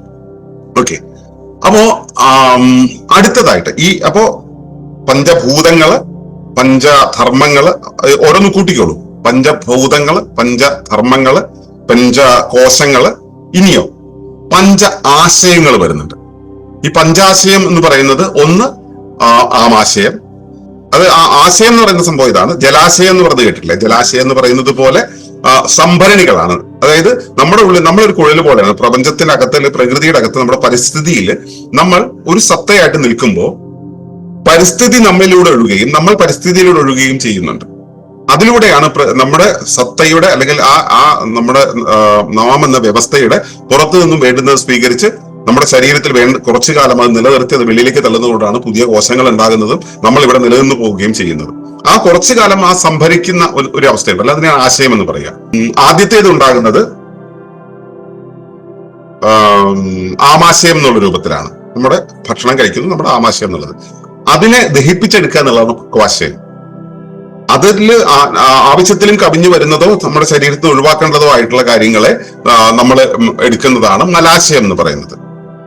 അതുപോലെ തന്നെ നമ്മുടെ ശരീരത്തിൽ ഉണ്ടാകുന്ന ജലാംശം നിറഞ്ഞ മാലിന്യങ്ങളും നമ്മുടെ ശരീരത്തിലെ മറ്റ് ഘടകങ്ങളെയും വെളിയിലേക്ക് കളയാൻ വേണ്ടിയാണ് മൂത്രാശയമുള്ളത്. അതുപോലെ തന്നെ നമ്മുടെ ശരീരത്തിൽ നിന്നും നമ്മുടെ വംശത്തെ വെളിയിലേക്ക് കൊണ്ടുവരാനുള്ള ഒരു ശ്രമമാണ് അണ്ഡാശയം അല്ലെങ്കിൽ ശുക്ലാശയം എന്നുള്ളത്. അപ്പോ ഈ പറയുന്ന ആശയങ്ങളാണ് 4ാമത്തേത്. ഇത് 5 ആശയങ്ങളായില്ലേ? എണ്ണിക്കോളൂ കേട്ടോ. ഇനി ആണ് പഞ്ച ഇന്ദ്രിയങ്ങൾ എന്ന് പറയുന്നത്. പഞ്ചേന്ദ്രിയങ്ങൾ നിങ്ങൾക്കറിയാലോ. പഞ്ചേന്ദ്രിയങ്ങൾക്ക് കാരണമാകുന്നതാണ് പഞ്ച തന്മാത്രകൾ. സ്പർശം, രസം, ഗന്ധം, രൂപം, ഇതൊക്കെ നിങ്ങൾക്ക് അറിയാവുന്ന കാര്യങ്ങളാണ്. സ്പർശം, രസം, ഗന്ധം, രൂപം, നാദം എന്ന് പറയുന്നവ അത് കേൾക്കാൻ വേണ്ടിയിട്ടാണ് ഇന്ദ്രിയങ്ങൾ ഉണ്ടാവുന്നത്. കണ്ണ്, മൂക്ക്, നാക്ക്, ത്വക്ക്, കാത് തുടങ്ങിയവയെല്ലാം വരുന്നത് പഞ്ച ഇന്ദ്രിയങ്ങളാണ്. അപ്പൊ പഞ്ച ഇന്ദ്രിയങ്ങളും പഞ്ച തന്മാത്രകളും വരും. അപ്പൊ ഇത് 10 കൂട്ടിക്കോളും. അടുത്തത്, ഇവയ്ക്കെല്ലാം നിദാനമാകുന്ന, ഇവയെല്ലാം ആയിത്തീരണമെങ്കിൽ, ഇതെല്ലാം ഉണ്ടായിത്തീരണമെങ്കിൽ, നമ്മുടെ ശരീരത്തിൽ ഉണ്ടായിത്തീരണമെങ്കിൽ അടിസ്ഥാനപരമായിട്ട് ചില രൂപീകരണ പ്രക്രിയകൾ ഉണ്ടാകേണ്ടത്. അതായത് ആദ്യം അത് സിസ്റ്റംസ് ലോയെ നല്ലപോലെ അറിയുന്നവർക്ക് മാത്രമേ ഞാൻ ഈ പറഞ്ഞത് ശരിക്കും മനസ്സിലാവുള്ളൂ. തൽക്കാലത്ത് ഇങ്ങനെ മാത്രം മനസ്സിലാക്കുക. അന്ധക്കരണങ്ങൾ എന്നുള്ളത് 4 കാര്യങ്ങളാണ്. ഒന്ന് അഹങ്കാരം, പിന്നൊന്ന് ചിത്തം, ബുദ്ധി, മനസ്സ്. അല്ലെങ്കിൽ മനസ്സിന്റെ 4 അവസ്ഥകൾ എന്ന് തൽക്കാലത്തേക്ക് എടുത്താൽ മതി. മനസ്സിനെ തന്നെ 4ആയിട്ട് ഭാഗിച്ചിരിക്കും. അഹങ്കാരം, ചിത്തം, മനം, ചിത്തം, ബുദ്ധി, അഹങ്കാരം എന്ന് പറയുന്ന 4 എണ്ണമായിട്ട് എടുക്കുക. ഈ 4 കാര്യങ്ങളാണ് നമ്മുടെ ശരീര പ്രവർത്തനങ്ങളെ മുൻപോട്ട് കൊണ്ടുപോകുന്നത്. അപ്പൊ അന്ധക്കരണങ്ങൾ എന്ന് പറയുന്നത് 4. അതിനുശേഷം വരുന്നതാണ് ത്രിഗുണങ്ങൾ. ഗുണം എന്ന് വെച്ച് കഴിഞ്ഞാല് ഇപ്പൊ സത്വഗുണം, എല്ലാം സ്വാഭാവികമായി മാത്രമേ പോകേണ്ടതുള്ളൂ എന്ന ശരീരത്തിന്റെ ബോധമാണ് സത്വഗുണം. അതല്ല, ഞാൻ കുറച്ച് ആർജിക്കേണ്ടതുണ്ട്, വിജയിക്കേണ്ടതുണ്ട് എന്നുള്ള രീതിയിൽ പോകുന്ന ആ ഒരു ഗുണമാണ് രജോ ഗുണം എന്ന് പറയുന്നത്. അതല്ല, അങ്ങനെയല്ല, അത്രയൊന്നും പോകേണ്ടതില്ല, ഇങ്ങനെ നിന്നാൽ മതി, ഇപ്പോഴുള്ള അവസ്ഥയിൽ തന്നെ പോയാൽ മതി, അതിന് ഒഴുകുക പോലും ആവശ്യമില്ല, ജഡാവസ്ഥയാണ് ഏറ്റവും നല്ലതെന്ന് കരുതുന്നതാണ് തമോ ഗുണം എന്ന് പറയുന്നത്. അപ്പൊ ഇതാണ് ത്രിഗുണങ്ങൾ എന്ന് പറയുന്നത്. വീണ്ടും കൂട്ടിക്കോളൂ 3 എണ്ണം. അതിനുശേഷമാണ് ത്രിമലങ്ങൾ എന്ന് പറയുന്നത്. എന്താണ് ത്രിമലങ്ങൾ എന്ന് പറയുന്നത്? അതായത് നമ്മുടെ ശരീരത്തില് നമ്മൾ സാധാരണ രീതിയിൽ നമ്മൾ വഴിതെറ്റി പോകാറുണ്ട്. നമ്മൾ സ്വാഭാവികമായിട്ടുള്ള ഒഴുക്കിൽ നിന്ന് നമ്മൾ വഴിതെറ്റി നമ്മളെ വഴി മാറ്റിക്കൊണ്ടുപോകാറുണ്ട്. വഴി മാറ്റിക്കൊണ്ടുപോയിട്ടെങ്കിൽ തിരിച്ച് നമ്മളെ അതിലേക്ക് കൊണ്ടെത്തിക്കുകയും വേണ്ടി വരും. ആ വഴി മാറാൻ കാരണമാകുന്നത് 3 തരം ഒഴിവാക്കപ്പെടേണ്ട കാര്യങ്ങളാണ്. അതിൽ ഒന്നാണ് ആണവമലം. ഇപ്പൊ നിങ്ങൾ ഇവിടെ ക്ലാസ് കേട്ടോണ്ടിരിക്കുമ്പോൾ ഇതൊക്കെ എനിക്കിതൊക്കെ ഇതിന് വലിയ കാര്യങ്ങളൊക്കെ അറിയാം എന്ന് നിങ്ങൾ വിചാരിച്ചാൽ ആ നിമിഷം മുതൽ നിങ്ങളോട് കേൾക്കുന്ന ഒരു കാര്യം അറിയാതെയാകും. നിങ്ങളൊരു നന്മയുടെ പ്രതിരൂപമാണ്, നന്മമരമാണെന്ന് വിചാരിക്കുന്നു. നന്മമരമാണെന്ന് നിങ്ങൾ വിചാരിക്കുന്ന അത്രയും സമയം നിങ്ങൾക്ക് ഇപ്പൊ പൊറോട്ടയും ബീഫും തിന്നണം തോന്നി. പൊറോട്ടയും ബീഫും നല്ലതാണെന്നല്ല, പൊറോട്ടയും ബീഫും തിന്നണം തോന്നി. തിന്നുന്ന ഒരാളെ കണ്ടപ്പോൾ നിങ്ങൾക്ക് ദേഷ്യം തോന്നി. നിങ്ങൾക്ക് തിന്നണം തോന്നി, തിന്നാൻ കഴിയുന്നില്ല. പൊറോട്ടയും ബീഫും തിന്നുന്ന ഒരാളെ കണ്ട് നിങ്ങൾക്ക് ദേഷ്യം തോന്നി. നിങ്ങൾക്ക് ആഗ്രഹമുണ്ട്, തിന്നാൻ കഴിയുന്നില്ല. കാരണം നിങ്ങൾ നന്മമരമാണ്. അതുകൊണ്ട് ചീത്തയായിട്ടുള്ളൊന്നും കഴിക്കില്ല എന്നുള്ളത്. കഴിച്ചാൽ ഉണ്ടാവുന്ന ദോഷത്തിനേക്കാളും വലിയ അപകടമാണ് കഴിക്കാതിരുന്നിട്ട് കഴിക്കാനുള്ള ആഗ്രഹം ഉള്ളിൽ കൊണ്ടുപോയി ആ ആഗ്രഹത്തെ സപ്രസ് ചെയ്യുമ്പോൾ ഉണ്ടാവുന്നത്. ഇത് നമ്മുടെ ജീവിതത്തിന്റെ വഴിതിരിച്ചുകൊണ്ട് നമുക്ക് ബാധ്യതകളായിട്ട് വരും. അതാണ് ആണവമലം എന്ന് പറയുന്നത്. ഞാൻ ഈ പറയുന്നത് ഒരു ചെറിയ ഉദാഹരണം ആണ്. ആണവം എന്ന് വെച്ചാൽ ഞാൻ എന്നുള്ള ആ ഒരു മലം. 2 കർമ്മമലം എന്ന് പറയും. കർമ്മമലം എന്ന് പറയുന്നത് നമ്മുടെ കർമ്മങ്ങളിൽ നിന്നും നമ്മുടെ തലമുറകളിൽ നിന്നും കിട്ടിയ, ഇപ്പോ പുകവലിക്കാരായുള്ള ഒരു കപ്പിള്, അവർക്കുണ്ടാവുന്ന കുഞ്ഞിന് ഉറപ്പായിട്ടും അവരുടെ റെസ്പിറേറ്ററി സിസ്റ്റത്തിന് പ്രശ്നം ഉണ്ടാവും. അവരുടെ ശരീരത്തിൽ ഒരുപാട് മാലിന്യങ്ങൾ ഉണ്ടാവും. ഇത് ജനിക്കുമ്പോൾ കിട്ടുന്നതാണ്. അപ്പൊ ഈ ജനിക്കുമ്പോൾ കിട്ടുന്ന സംഭവത്തെയാണ് നമ്മൾ പ്രാരബ്ധം എന്ന് പറയുക. ഇപ്പോ അച്ഛനും അമ്മയും എന്റെ കൂടെ എന്റെ ഒരു സഹോദരിയെ കൂടെ ജനിപ്പിച്ചു. എനിക്ക് എന്റെ സ്വാതന്ത്ര്യത്തിൽ ജീവിക്കാൻ ചിലപ്പോൾ പറ്റണമെന്നില്ല. അച്ഛനും അമ്മയ്ക്കും ആവശ്യത്തിന് സമ്പത്ത് ഇല്ലാതിരിക്കട്ടെ, എനിക്ക് എന്റെ ഇഷ്ടത്തിന് ജീവിക്കാൻ പറ്റണമെന്നില്ല. അപ്പോൾ എനിക്ക് ഈ സഹോദരിയുടെ ജീവിതത്തെ പരിചരിക്കേണ്ട ഉള്ളത് കൊണ്ട് തന്നെ എന്റെ ജീവിതത്തിൽ ഞാൻ ലിമിറ്റ് ചെയ്യേണ്ടി വരും. ഇങ്ങനെയുള്ള കാര്യങ്ങളെല്ലാം വരുന്നതാണ് കർമ്മബലം. ഇനി അതിനുശേഷം ഉള്ളതുണ്ട് സഞ്ചിത കർമ്മങ്ങള്, അതുപോലെ തന്നെ എന്താ പറയാ ആഗമ കർമ്മങ്ങൾ, അതായത് ഇനി വരാൻ പോകുന്ന കാര്യങ്ങൾ ആഗാമ്യം എന്ന് പറയും. അപ്പൊ ഇതുപോലെയുള്ള കർമ്മങ്ങളുടേതായിട്ടുള്ള മലങ്ങളുണ്ട്. അതുപോലെ തന്നെയാണ് ഈ കാണുന്ന പ്രപഞ്ചം എന്ന് പറയുന്ന സംവിധാനത്തിൽ ഞാൻ ഒരു കാര്യത്തെ അറിയുന്നു വിചാരിക്കണം. അറിയുന്നത് എന്താ? ശരിക്കും പറഞ്ഞാൽ അവിടെ കണ്ട ഒരു കാര്യത്തെ കുറിച്ചുള്ള ഒരു ഇമേജ് ഞാൻ അവിടെ വരച്ചിടാനാണ് എന്റെ അറിവ്. ഞാനതാകുന്നില്ല. അങ്ങനെ ഞാൻ ലോകത്തെക്കുറിച്ചും മെറ്റയെക്കുറിച്ചും കമ്പ്യൂട്ടറിനെ കുറിച്ചും ട്രേഡ് മാർക്കറ്റിനെ അല്ലെങ്കിൽ ട്രേഡിങ്ങിനെ കുറിച്ചും മറ്റേ ഏകലോകത്തെക്കുറിച്ചും അത്യന്താധുനിക ജീവിത വ്യവസ്ഥയെക്കുറിച്ചും പണവ്യവസ്ഥയെക്കുറിച്ചും ഒക്കെ ഞാൻ മനസ്സിലാക്കി. ഈ മനസ്സിലാക്കലെല്ലാം എന്റെ ഇമാജിനേഷൻസ് ആണ്. എന്റെ ഇമാജിനറികൾ എങ്ങനെയെല്ലാം പ്രവർത്തിക്കുന്നു അതിനനുസരിച്ച് ഞാൻ ജീവിച്ചു പോവുക. ഞാൻ സത്യത്തെയാണ് മനസ്സിലാക്കിയതെങ്കിൽ മറ്റൊരാളുടെ സത്യവും അത് തന്നെ ആയിരിക്കണമല്ലോ. എനിക്ക് സത്യത്തെ മനസ്സിലാക്കാൻ കഴിയുന്നു, മറ്റൊരാൾക്ക് സത്യത്തെ മനസ്സിലാക്കാൻ ഞങ്ങൾ രണ്ടും ഒരു കാര്യമാണ് മനസ്സിലാക്കുന്നത്. അല്ല, ഒന്നല്ല, 2ആയിട്ടാണ് മനസ്സിലാക്കുക. അതിന് കാരണം എന്താ? ഞാൻ യാഥാർത്ഥ്യത്തെ അല്ല, ഞാനൊരു പ്രൊജക്ഷനെയാണ് ഞാൻ മനസ്സിലാക്കിയത്. അതാണ് മായ എന്ന് പറയുന്നത്. അതാണ് മായാമലം എന്ന് പറയുന്നത്. അപ്പോ ഇവിടെ 8ാമതായിട്ട് വരുന്നത് ഈ ത്രിമലങ്ങളിൽ ഈ 3 മലങ്ങൾ വരുന്നുണ്ട്. അപ്പൊ ഈ മലങ്ങൾ നമ്മുടെ സ്പീഡിനെ നല്ലപോലെ കുറയ്ക്കും. അപ്പൊ ഇതെല്ലാം ജീവിതത്തെ മുൻപോട്ട് കൊണ്ടുപോകുന്ന കാര്യങ്ങളുടെ പ്രതിഭാസങ്ങളായിട്ട് നിൽക്കുമ്പോൾ ഇതെങ്ങനെയാണ് എക്സിക്യൂട്ട് ചെയ്യാൻ ഉപയോഗിക്കുന്ന സംഭവങ്ങളാണ് കർമ്മേന്ദ്രിയങ്ങൾ എന്ന് പറയുന്നത്. അത് നമ്മൾ ആദ്യം ധർമ്മങ്ങളെ കുറിച്ച് പറഞ്ഞല്ലോ, രണ്ടാമതായിട്ട് ധർമ്മങ്ങളെ കുറിച്ച് പറഞ്ഞല്ലോ. ആ ധർമ്മങ്ങൾക്കനുസരിച്ച് ഉണ്ടാകുന്നതാണ് വാക്ക്, പാണി. വാക്ക് എന്നുള്ളതിന് ശിരസ് എന്ന് എടുത്താൽ മതി. ശിരസ്, പാണി, പാദം, പായു, ഉപസ്ഥം. ശിരസ്, പാണി കയ്യ്, പാദം എന്ന് പറയുന്നത് കാല്, നടക്കാനുള്ളത്. അതുപോലെ തന്നെ ഗമനം അല്ലെങ്കിൽ മറ്റേ വിസർജന പ്രക്രിയക്കായിട്ടുള്ള അവയവങ്ങള്, വിസർജനാവയവങ്ങൾ, പായു എന്ന് പറയുന്നത്. അതുപോലെ തന്നെ ലൈംഗിക പ്രക്രിയയ്ക്ക് വേണ്ടിയിട്ടുള്ള ഉപസ്ഥം തുടങ്ങിയ ഇവയാണ് കർമ്മേന്ദ്രിയങ്ങൾ എന്ന് പറയുന്നത്. അപ്പൊ വീണ്ടും 5 എണ്ണമായി. കൂട്ടുന്നുണ്ടാവുമെന്ന് വിചാരിക്കുന്നു. ഓക്കെ. അതിനുശേഷമാണ് പിന്നീട് അഷ്ടരാഗങ്ങൾ വരുന്നത്. അഷ്ടരാഗങ്ങൾ എന്ന് പറയുന്നത് നമ്മൾ സ്ഥിരം കേൾക്കുന്നതാണ്. കാമം, ക്രോധം, ലോഭം, മോഹം, മതം, മാത്സര്യം, ഡംഭം, അസൂയ എന്നൊക്കെ പറയുന്ന രാഗങ്ങൾ. ഇവയെല്ലാം തന്നെ നമ്മുടെ ജീവിതത്തിന് നൽകുന്ന പ്രേരണകളാണ്. ഈ ജീവിത പ്രേരണ എന്ന് പറയുന്നത്, ഇപ്പൊ കാമം എന്ന് പറയുന്നത്, കാമത്തെ കുറിച്ച് നമ്മൾ ആ വാക്ക് കേൾക്കുമ്പോൾ തന്നെ പ്രശ്നമാണ്. എനിക്ക് ജീവിക്കാൻ ഒരു തരം താല്പര്യമില്ല, എനിക്ക് ഭക്ഷണത്തോട് താല്പര്യമില്ല, എനിക്ക് ധനത്തോട് താല്പര്യം, ഒരു തരം താല്പര്യം ഇല്ലാന്നിരിക്കട്ടെ, എന്റെ ജീവിതം ഒരു സ്റ്റെപ്പ് മുമ്പോട്ട് പോകില്ല. എന്റെ മുന്നിൽ എന്ത് വന്നു കഴിഞ്ഞാലും എനിക്ക് അതിനോടൊന്നും ഒരു വികാരവും തോന്നില്ല എന്നുള്ള രീതിയിൽ നിൽക്കുകയാണെങ്കിൽ, എന്നെ നശിപ്പിക്കാനായിട്ട് പാകത്തിലുള്ള ഒരു സാഹചര്യം വന്നു കഴിഞ്ഞാൽ എനിക്ക് അതിനോട് വെറുപ്പോ ദേഷ്യമോ ഒന്നും ഉണ്ടാവില്ല. അങ്ങനെ വന്നു കഴിഞ്ഞാൽ ഞാൻ നശിച്ചു പോകും. എനിക്ക് അവിടെ ക്രോധം ഉണ്ടാകേണ്ടതുണ്ട്, എനിക്ക് അവിടെ കാമം ഉണ്ടാകേണ്ടതുണ്ട്. എനിക്ക് കിട്ടുന്ന കാര്യങ്ങളോട് എനിക്ക് ചെറുതായിട്ടെങ്കിലും എന്റെ ഭക്ഷണത്തോട്, എന്റെ ശരീരത്തോട്, എന്റെ നന്മയോട് എനിക്കൊരു ലോഭം ഉണ്ടാകേണ്ടത്, ഒരു മോഹം ഉണ്ടാകേണ്ടതുണ്ട്. എന്റെ പത്നിയോട് എനിക്ക് മോഹം ഉണ്ടാകേണ്ടത്, എന്റെ ഇണയോട് മോഹം ഉണ്ടാകേണ്ടതുണ്ട്, എനിക്ക് സന്തോഷത്തോട് താല്പര്യം ഉണ്ടാകേണ്ടത്. ഇതെല്ലാം മിതമായ അളവിൽ ഉണ്ടാകുമ്പോഴാണ് എന്റെ ജീവിതം മുമ്പോട്ട് പോകുക. അമിതമായി കഴിഞ്ഞാൽ അത് അപകടമാവുകയും ചെയ്യും. അപ്പൊ ഇതാണ് അഷ്ടരാഗങ്ങൾ എന്ന് പറയുന്നത്. അഷ്ടരാഗങ്ങൾ എന്ന് പറയുന്നത് ഭയങ്കര അപകടം പിടിച്ചതാണെന്നുള്ള ഒരു വ്യാഖ്യാനം സാധാരണ പൊതുസമൂഹത്തിൽ കേൾക്കാം. അങ്ങനെയല്ല, അതിനു പകരം അത് മിതമായ അളവിൽ ഉണ്ടാകാൻ വേണ്ടിയാണ് നമുക്കത് പ്രകൃതി തന്നിട്ടുള്ളത്. അതാണ് അഷ്ടരാഗങ്ങൾ എന്ന് പറയുന്നത്. അപ്പോ അത് 8 എണ്ണം. അതിനുശേഷം ആധാരങ്ങളാണ്. ആധാരങ്ങൾ എന്ന് പറയുന്നത് നമ്മളൊരു സൈഗോട്ടായിട്ട് അമ്മയുടെ ശരീരത്തിൽ ഉണ്ടായിക്കഴിഞ്ഞാൽ ആ സൈഗോട്ട് ഡെവലപ്പ് ചെയ്തിട്ട് ഒരു പൂർണ്ണ വളർച്ചയെ എത്തിയ കുഞ്ഞായിട്ട് വെളിയിലേക്ക് വരുന്നതിന് മുമ്പ് നമ്മൾ പല സ്റ്റേജുകളിലൂടെ കടന്നു പോകുമ്പോൾ നമ്മൾ ഓരോ തരം ഫാക്കൽറ്റികൾ ആർജിക്കാറുണ്ട്.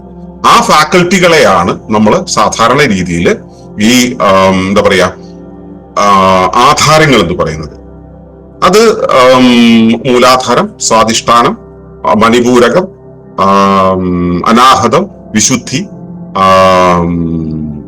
ആജ്ഞ, സഹസ്രാരം എന്ന് പറയുന്ന ആധാരങ്ങളുണ്ട്. ഇവയെക്കുറിച്ചൊക്കെ നിങ്ങൾക്ക് ഡീറ്റെയിൽഡ് ആയിട്ട് അറിയണമെന്നുണ്ടെങ്കിൽ ഈ പറയുന്ന 19 അല്ല 20 ദിവസത്തെയും 20 വിഷയങ്ങളുടെയും ഡീറ്റെയിൽഡ് ആയിട്ടുള്ള സെഷൻ യൂട്യൂബിൽ കിടക്കുന്നുണ്ട്. നമ്മൾ കഴിഞ്ഞ കുറച്ച് ദിവസങ്ങളായിട്ട് പ്രഭാത സംഘത്തിൽ അവതരിപ്പിച്ചു വന്നതാണ്. അതല്ല അവിടെ കിടക്കുന്ന, നിങ്ങൾക്ക് പോയി റെഫർ ചെയ്യാം. നമ്മുടെ വിഷയം അതല്ലാത്തതുകൊണ്ട് ഞാൻ അതിലേക്ക് അധികമായിട്ട് കയറുന്നില്ല. ഇതുപോലെ തന്നെ നമ്മുടെ അപ്പൊ ഇപ്പോ നമ്മൾ പറഞ്ഞത് എത്രയാണ്? ആധാരങ്ങള്, ഷഡാധാരങ്ങള് 6 എണ്ണം ആണ് വന്നത്. അടുത്തതോ മണ്ഡലങ്ങളാണ്. 3 മണ്ഡലങ്ങളാണ് പ്രധാനമായിട്ട് വരുന്നത്. ഒന്ന് അഗ്നിമണ്ഡലം, ഒന്ന് സൂര്യമണ്ഡലം, പിന്നെ ഒന്ന് ചന്ദ്രമണ്ഡലം എന്ന് പറയുന്നത്. അഗ്നിമണ്ഡലം എന്ന് പറയുന്നത് നമ്മുടെ സുഷുമ്നയെ ആധാരമാക്കി വരുന്നതാണ്. സൂര്യമണ്ഡലം എന്ന് പറയുന്നത് നമ്മുടെ പുരുഷ സ്വഭാവമാണ്. പൗരുഷത്തിന്റെ രജോ സ്വഭാവം കാണിക്കുന്ന പ്രവർത്തന മണ്ഡലമാണ്. നമ്മുടെ ശരീരത്തിന്റെ ഈ ഭാഗം, ലെഫ്റ്റ് ബ്രെയിനിനെ ആധാരമാക്കിയിട്ടുള്ള പ്രവർത്തനങ്ങളെല്ലാം നടക്കുന്ന സമയത്ത് കൂടുതൽ ലോജിക്കലായിരിക്കും. കൂടുതൽ ഡൈനാമിക് ആയിട്ട് കാര്യങ്ങൾ ചെയ്യാൻ തോന്നും. ആ വക കാര്യങ്ങളിലായിരിക്കും നമ്മൾ കൂടുതൽ ഉണ്ടാവുക. അതേസമയം നമ്മൾ റൈറ്റ് ബ്രെയിനെ ആധാരമാക്കിയിട്ട് ചന്ദ്രമണ്ഡലത്തെ ഉദ്ദീപിച്ചുകൊണ്ടാണ് പ്രവർത്തിക്കുന്നതെങ്കിൽ നമ്മൾ വൈകാരികമായിരിക്കും. കൂടുതൽ നമ്മൾ സസ്റ്റൈനബിലിറ്റിയുമായി ബന്ധപ്പെട്ടിട്ടുള്ള നമ്മൾ ആ ഒരു പ്രാദേശിക ചാക്രികതയിൽ നിൽക്കാൻ ശ്രമിക്കുന്നതായിരിക്കും. അപ്പൊ ഇങ്ങനെയൊക്കെയുള്ള സ്വഭാവങ്ങൾ വരുന്നതിനെയാണ് മണ്ഡലങ്ങൾ എന്ന് പറയുക. അതിനുശേഷം വരുന്നതാണ് ഈ മണ്ഡലങ്ങളിലുള്ള ഈ പ്രവർത്തനങ്ങൾ നടക്കുന്ന സമയത്ത് ഇവിടെയെല്ലാം ഊർജം വേണ്ടിവരും. ഈ ഊർജത്തെ വിതരണം ചെയ്യുന്ന ഒരു സംവിധാനമാണ് ദശനാഡികൾ എന്ന് പറയുന്നത്. 10 നാഡികൾ. ഞാൻ നേരത്തെ പറഞ്ഞ സുഷുമ്ന, ഇട, പിംഗള, അതിനുശേഷം നമ്മുടെ വശത്തു വരുന്ന പ്രവർത്തനങ്ങൾ നടത്തുന്ന ഗാന്ധാരി, ഹസ്തജിഹ്വ എന്ന് പറയുന്നത്. അതുപോലെ തന്നെ നമ്മുടെ ശരീരത്തെ പോഷിപ്പിക്കുന്ന പുഷ, നമ്മുടെ കീർത്തി, നമ്മുടെ ബൗദ്ധിക പ്രഭാവം ഇങ്ങനെ വർദ്ധിപ്പിക്കുന്ന യശസ്വിനി, അതുപോലെ തന്നെ നമ്മുടെ വിസർജന പ്രക്രിയകളെ ക്രമീകരിക്കുന്ന അലംബുഷ, അതുപോലെ തന്നെ നമ്മുടെ ജനനേന്ദ്രിയത്തിന്റെ ലൈംഗിക പ്രക്രിയകളെ പോഷിപ്പിക്കുന്ന കുഹു, അതിനുശേഷം നമ്മുടെ ആ പൂർണ്ണമായിട്ടുള്ള ജീവിത സാക്ഷാത്കാരത്തിലേക്ക് നമ്മളെ എത്തിക്കുന്ന ആ പരിണാമഘട്ടത്തിൽ ഏറ്റവും അവസാനം ആകുന്ന ആജ്ഞാചക്രം കഴിഞ്ഞ് അപ്പുറത്തേക്ക് ചെല്ലുന്ന ഒരവസ്ഥയിൽ നമ്മളെ എത്തിക്കുന്ന ശംഖിനി തുടങ്ങിയ 10 നാഡികൾ. ഈ 10 എന്ന് പറയുന്നത് ഏറ്റവും പ്രധാന പ്രവർത്തനങ്ങൾ വെച്ചിട്ടാണ് പറയുന്നത്. ഇത്രയും കാര്യങ്ങളില് ഇതിലൊരു 6 കാര്യങ്ങളെയാണ് എനിക്ക് പരിചയമുള്ളത്. ബാക്കിയുള്ളത് ഞാൻ പറഞ്ഞു പോവുക മാത്രമാണ് ചെയ്തിട്ടുള്ളത്. കാരണം ഞാനത് എടുത്ത് കൈകാര്യം ചെയ്തിട്ടില്ല, അതുകൊണ്ട് എനിക്കത് അറിയില്ല. ബാക്കിയുള്ളത് ആണ് എനിക്ക് പരിചയമുള്ളത്. അപ്പൊ ഇത് വെച്ചിട്ട് ഞാൻ ഇത്രയും പറഞ്ഞു നിർത്തുന്നുള്ളൂ. അപ്പോൾ ഇത്രയും കാര്യങ്ങളാണ് നമ്മുടെ ശരീരത്തിലെ ഊർജ്ജപ്രവാഹത്തെ, നാഡികളിലൂടെയുള്ള ഊർജ്ജപ്രവാഹത്തെ മുഴുവൻ ക്രമീകരിക്കുന്നത്. ഇനിയാണ് നമ്മുടെ ബോധാവസ്ഥകൾ. നമ്മുടെ ബോധം നമ്മളിപ്പോ ഉണർന്നിരിക്കുമ്പോൾ ജാഗ്രതയിലാണ്, നമ്മൾ ഉറക്കത്തിലേക്ക് വഴുതി വീഴുന്ന സമയത്ത് നമ്മൾ സ്വപ്നാവസ്ഥയിലാണ്. അതിനുശേഷം നമ്മൾ ഉറക്കത്തിലേക്ക് പോകുമ്പോൾ ശരീരം പൂർണ്ണമായിട്ട് റിസിലിയൻസിലേക്ക് പോകുന്ന ഒരു അവസ്ഥയാണ് സുഷുപ്തി എന്ന് പറയുന്നത്. ആ സുഷുപ്തിക്ക് ശേഷം പിന്നെ വരുന്നത് ശരീരം അതിന്റെ ജൈവ സ്വഭാവത്തിൽ മാത്രമേ, ഞാൻ എന്നുള്ള സത്തയുടെ അവസ്ഥ വിട്ടിട്ട് അതിന്റെ ജൈവാവസ്ഥ, പ്രോട്ടോപ്ലാസത്തിലൊക്കെ നിൽക്കുന്ന ആ ജൈവാവസ്ഥയിൽ മാത്രം നിൽക്കുന്ന ഒരവസ്ഥയാണ്. അതിനുമപ്പുറത്ത് അതൊരു പ്രാപഞ്ചിക അവസ്ഥയിലേക്ക് വരുന്നതാണ്. ഈ പ്രോട്ടോപ്ലാസത്തിന്റെ ഒക്കെ ആ ഒരു തലത്തിൽ മാത്രം നിൽക്കുന്ന ഒരവസ്ഥയെ നമ്മൾ തുരീയം അല്ലെങ്കിൽ 4ാമത്തേത് എന്നാണ് പറയുക. തുരീയത്തിനും അതീതമായി പോകുന്ന ഒരു അഞ്ചാമതൊരു അവസ്ഥയും കൂടെ ഉണ്ട്. ആ അവസ്ഥയിൽ നിന്നാണ് തുര്യാതീതം എന്ന് പറയുന്നത്. അപ്പോ 5 അവസ്ഥകളുണ്ട്, 5 അവസ്ഥകൾ. അപ്പോ നേരത്തെ പറഞ്ഞു വെച്ച ദശനാടികളാണ് 10 അതിന്റെ കൂടെ പിന്നെ വീണ്ടും 5 അവസ്ഥകൾ. അടുത്തതാണ് ഏഷണത്രയങ്ങൾ എന്ന് പറയുന്നത്. അതായത് നമ്മുടെ ജീവിതത്തെ ജീവിക്കാൻ നമുക്ക് 3 കാര്യങ്ങളോടുള്ള ആകർഷണം വേണം.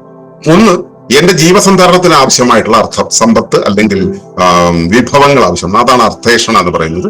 2, ഞാൻ നിൽക്കുന്ന ഒരു പശ്ചാത്തലം, എന്റെ കുടുംബ വ്യവസ്ഥ അല്ലെങ്കിൽ എന്റെ ഒരു പ്ലാറ്റ്ഫോം ഉണ്ടല്ലോ, പ്ലാറ്റ്ഫോമിന് വേണ്ടുന്ന ആ കുടുംബ വ്യവസ്ഥയെ സപ്പോർട്ട് ചെയ്യുന്നത് എന്റെ ഇണയോടും എന്റെ കുടുംബത്തോടുമുള്ള എന്റെ ആഗ്രഹം എന്ന് പറയുന്നതാണ് ധാരേഷണ.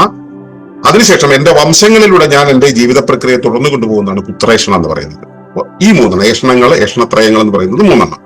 അതിനുശേഷമാണ് ത്രിദോഷങ്ങൾ എന്ന് പറയുന്നത്. ത്രിദോഷം എന്ന് പറയുന്നത് യഥാർത്ഥത്തിൽ നമ്മുടെ ശരീരത്തിന്റെ വിവിധ ഭാഗങ്ങളുണ്ട്.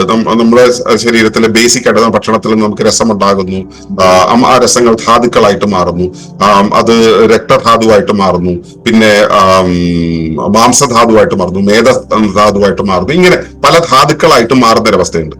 ശരീരത്തിന്റെ ഈ രക്തമായിക്കോട്ടെ, അസ്ഥി ആയിക്കോട്ടെ, ഈ ഏത് ധാതുവാണെങ്കിലും മര്യാദയ്ക്ക് പ്രവർത്തിക്കുന്ന സമയത്ത് അത് ധാതുവായിട്ട് നമ്മുടെ ശരീരത്തിൽ നിൽക്കും.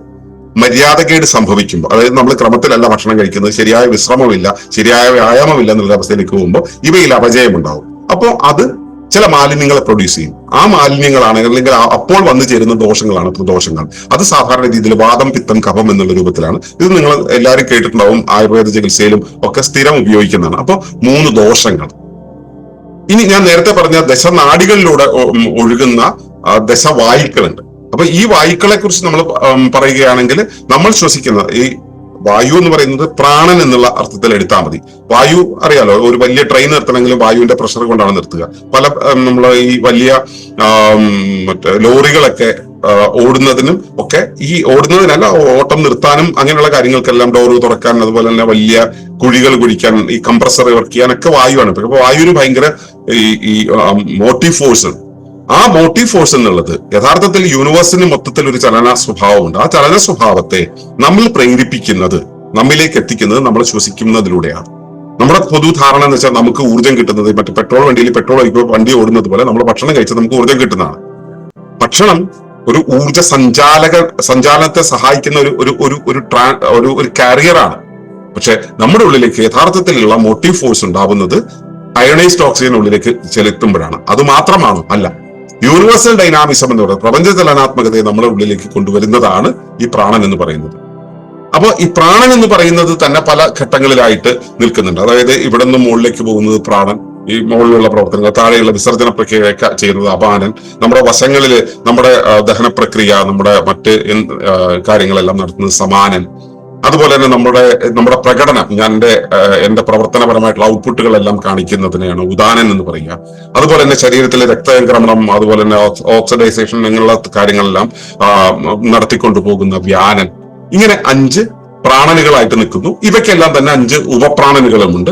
അതിൽ ഒന്നാണ് നാഗൻ എന്ന് പറയുന്നത്. ഇപ്പോ എന്റെ ശരീരപ്രവർത്തനങ്ങൾ നേരത്തെ നമ്മൾ പറഞ്ഞല്ലോ, ധാതുക്കൾ നേരെ പ്രവർത്തിച്ചിട്ടില്ലെങ്കിൽ ദോഷമുണ്ടാവുന്നു എന്ന് പറഞ്ഞ പോലെ പ്രാണനുകൾ നേരെ പ്രവർത്തിച്ചിട്ടില്ലെങ്കിൽ അപ്പം ഉണ്ടാവുന്നതാണ്. ഇപ്പോൾ ദഹനപ്രക്രിയ നേരെ ആയില്ല എന്ന് വെച്ചിട്ടുണ്ടെങ്കിൽ അജീർണമായിട്ടുള്ള വിസർജനം വേണ്ടിവരും. ഉദാഹരണത്തിന് എന്റെ ദഹനം പൂർത്തിയായില്ല, ശരിയായില്ല, അപ്പൊ എക്കിട്ടം വരാം, ഏമ്പക്കം വരാം, ഛർദി വരാം. ഇങ്ങനെയുള്ള കാര്യങ്ങളെല്ലാം പ്രവർത്തിക്കുന്നത് നാഗൻ എന്നുള്ള ഒരു പ്രാണൻ കൊണ്ടാണ്. കണ്ണിമകളുടെ ചലനം കൂർമൻ കൊണ്ടാണ് ഉണ്ടാവുന്നത്.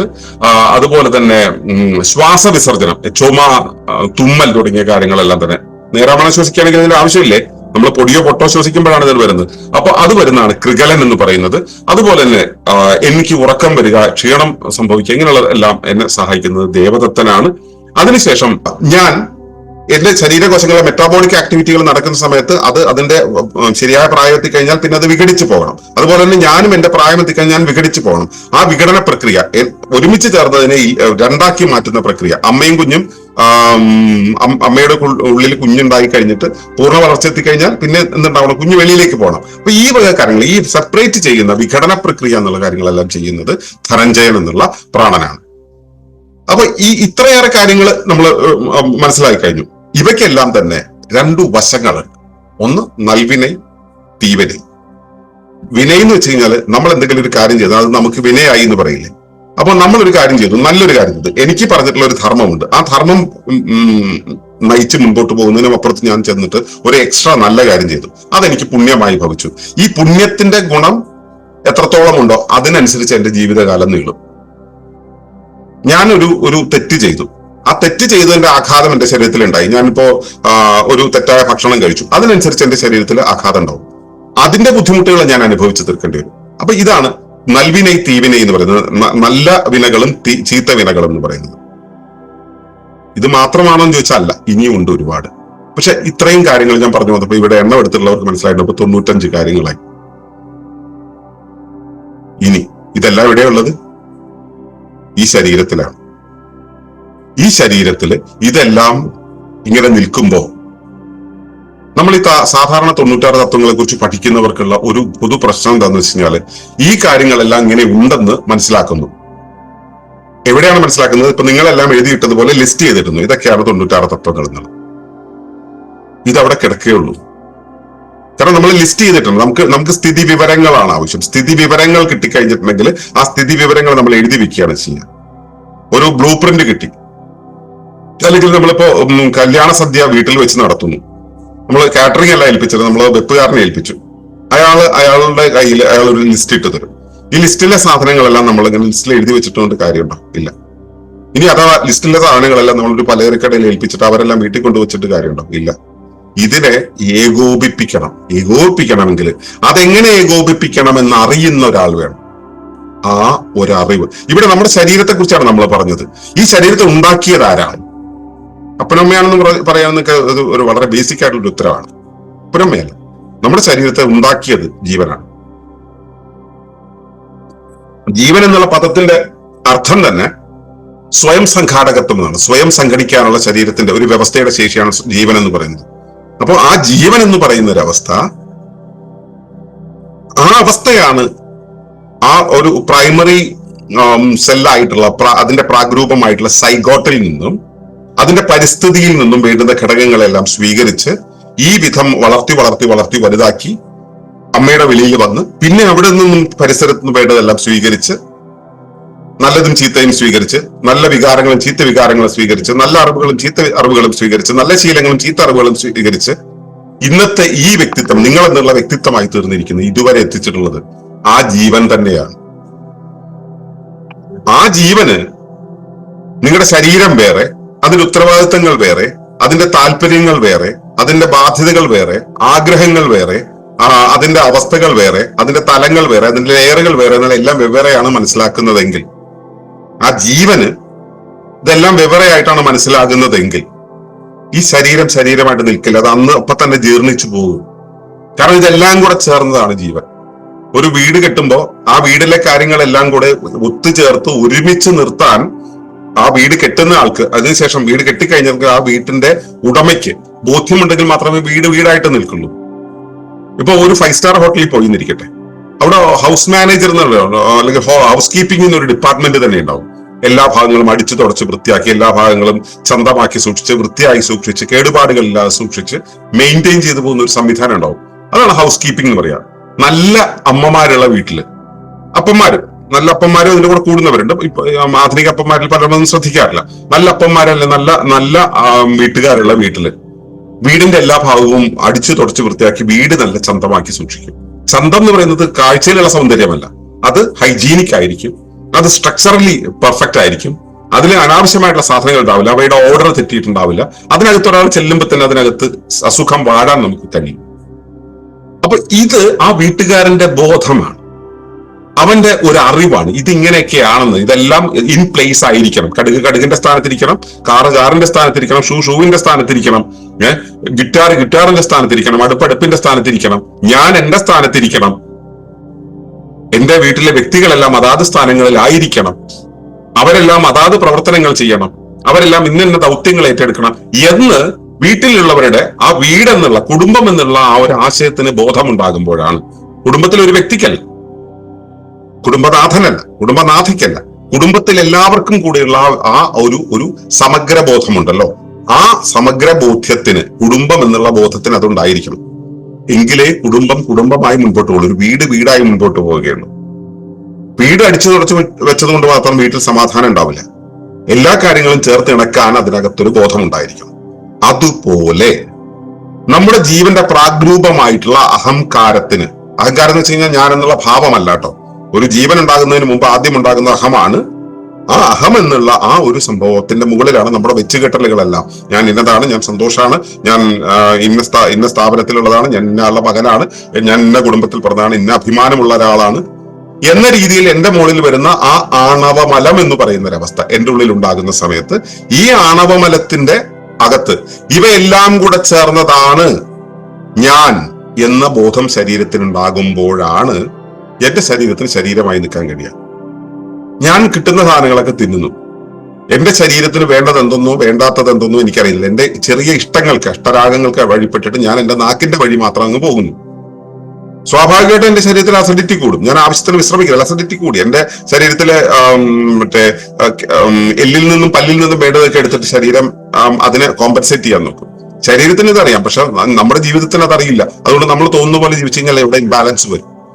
അപ്പൊ ഇവയെല്ലാം കൂടെ ചേർത്ത് ബാലൻസ് ചെയ്യാനുള്ള ഒരു ബോധം ശരീരത്തിന് ഉണ്ടാകുമ്പോഴാണ് ശരീരം ശരീരമായിട്ട് തന്നെ നിലനിൽക്കുന്നത്. നമ്മൾ നല്ലത് ചെയ്തോ ചീത്ത ചെയ്തോ എന്നുള്ളത് അവിടെ ഇരിക്കട്ടെ. ഞാൻ ഒരു ജീവിയായി ഉണ്ടായത് മുതൽ ഞാൻ ഇപ്പോൾ നിലനിൽക്കുന്നവരെ, ഇന്നും നിങ്ങൾ നിലനിൽക്കുന്നുണ്ടെങ്കിൽ ഈ നിലനിൽപ്പിന് തന്നെ കാരണം നിങ്ങളുടെ ശരീരത്തിന്റെ ആ കോറായിട്ടുള്ള അഹങ്കാരത്തിനുള്ള ആ ഒരു സമഗ്ര ബോധ്യമാണ്. ഞാൻ ഇവയെല്ലാം ചേർന്നതാണ് എന്ന ബോധം ശരീരത്തിന്റെ ആ കോറായിട്ടുള്ള സെൻസിന്, ബോധത്തിന്, അഹങ്കാരത്തിന് ഉണ്ടാകുമ്പോഴാണ് ശരീരത്തിന് അതിനെ ഏകീകരിച്ച് നിർത്താൻ കഴിയുക. ആ ഏകീകൃത സ്ഥിതിക്കാണ് ഘടനാ സമഗ്രത അഥവാ സ്ട്രക്ചറൽ ഇന്റഗ്രിറ്റി എന്ന് പറയുക. അപ്പൊ ഘടനാപരമായ ആ സമഗ്രത ഉണ്ടാകുമ്പോൾ മാത്രമാണ് ഈ തത്വങ്ങളെല്ലാം അതിന്റെ പൂർണ്ണമായ രീതിയിൽ ചേരുവയിലായിരിക്കുക. നല്ല സാമ്പാർ ഉണ്ടാക്കാൻ അറിയുന്നവന് മാത്രമേ നല്ല സാമ്പാർ ഉണ്ടാക്കാൻ കഴിയൂ, അല്ലെ? ചിലത് യാദൃശ്ചികമായി സംഭവിച്ചേക്കാം, ഞാൻ അതിനെ കുറിച്ചല്ല പറയുന്നത്. സാമ്പാർ ഉണ്ടാക്കുക എന്നുള്ളത് ഒരു കലയാണ്. അത് കൃത്യമായിട്ട് എല്ലാം രീതിയിലും ചേർത്തിണക്കുമ്പോൾ മാത്രമാണ് നല്ല സാമ്പാർ ഉണ്ടാവും. അപ്പോ സാമ്പാർ ഉണ്ടാക്കുന്നവൻ ആ ബോധം ഉണ്ടാകുമ്പോൾ മാത്രം സാമ്പാർ അങ്ങനെ ആയിരിക്കുക. അതിൽ അല്പം ഉപ്പ് കൂടിയാലോ മുളക് കൂടിയാലോ ഉപ്പ് കുറഞ്ഞാലോ മുളക് കുറഞ്ഞാലോ ഒക്കെ സാമ്പാറിന്റെ ആ രുചിയിൽ മാറ്റം വരും. അതുപോലെ ജനിച്ചതിന് ശേഷം ഞാൻ സൂക്ഷിച്ചു വെച്ചിട്ടുള്ള ഈ ശരീരം, ഇപ്പൊ നിർദ്ധാരണം ചെയ്തു കൊണ്ടുപോകുന്ന ഈ ശരീരത്തിന് അതങ്ങനെ ആയിരിക്കണമെങ്കിൽ എനിക്ക് എന്റെ ഉള്ളിൽ ഉണ്ടാകേണ്ടത്, എന്റെ അഹത്തിന്, എന്റെ കോറായിട്ടുള്ള ബോധത്തിന് ഉണ്ടാകേണ്ടത് ഇവയെല്ലാം കൂടെ ചേർന്നതാണ് ഞാൻ എന്ന ബോധമാണ്. അതുകൊണ്ടാണ് ശ്രീനാരായണ ഗുരു ഒക്കെ പറഞ്ഞത്, ഇത്രയേറെ തത്വങ്ങൾ ഉള്ളിലേക്ക് ചേർന്ന് നിൽക്കുന്ന ഞാൻ വെറും ഞാനല്ല, നാമാണ്. അതുകൊണ്ട് ഞാനെന്നല്ല നമ്മൾ പറയേണ്ടത്, നാമെന്നാണ് പറയേണ്ടതെന്നാണ് അദ്ദേഹം പറയുന്നത്. അപ്പൊ ഇവയെല്ലാം കൂടെ ചേർന്നതാണ് നാം എന്ന ബോധം, അതാണ് ആ 96ാമത്തെ തത്വമായിട്ടുള്ള ഒരറിവ്.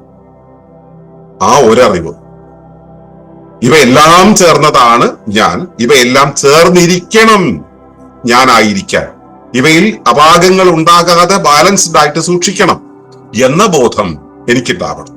ആ ഉണ്ടാകുന്ന സമയത്ത് മാത്രമേ ഞാനായിരിക്കൂ, സമ്പൂർണ്ണമായി ഞാനായിരിക്കൂ. അല്ലാത്തപ്പോഴോ എന്നിൽ അപജയങ്ങൾ സംഭവിച്ചുകൊണ്ടേയിരിക്കും, എന്നിൽ ദുഃഖങ്ങൾ ഉണ്ടാവും, ദുരിതങ്ങൾ ഉണ്ടാവും, ഞാൻ നിരന്തരം ഒഴുകിക്കൊണ്ടിരിക്കും. അല്ലാത്തപ്പോൾ നമ്മൾ ഒഴുകുന്നില്ല എന്നല്ല, ഞാൻ ഈ ദുരിതങ്ങളിൽപ്പെട്ട് വലഞ്ഞുകൊണ്ടിരിക്കും.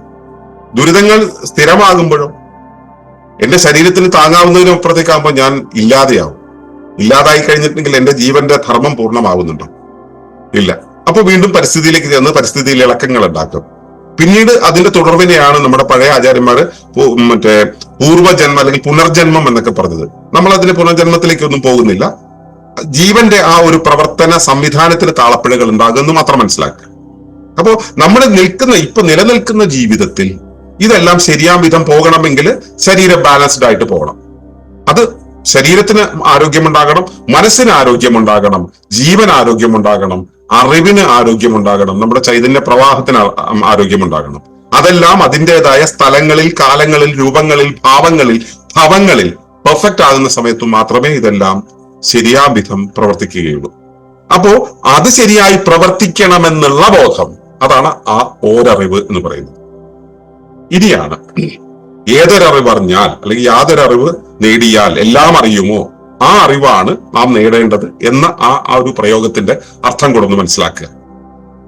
സമഗ്രബോധ്യം എന്നാണ് ഞാൻ ഇപ്പൊ പറഞ്ഞ ആ ഓരറിവിനെ ഒളിമ്പസ് വിളിക്കുന്നത്.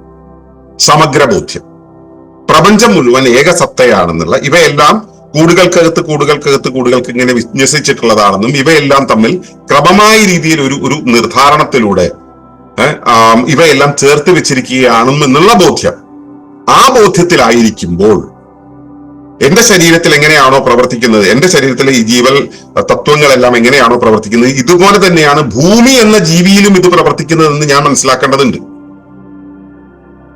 എന്റെ ഇതേ രൂപത്തിലല്ല അവിടെ ഇരിക്കുന്നത്, പക്ഷെ എന്റെ ഇതേ പാറ്റേണുകളാണ് അവിടെ ഉള്ളത്. ഇത് ഞാൻ മനസ്സിലാക്കേണ്ടതുണ്ട്.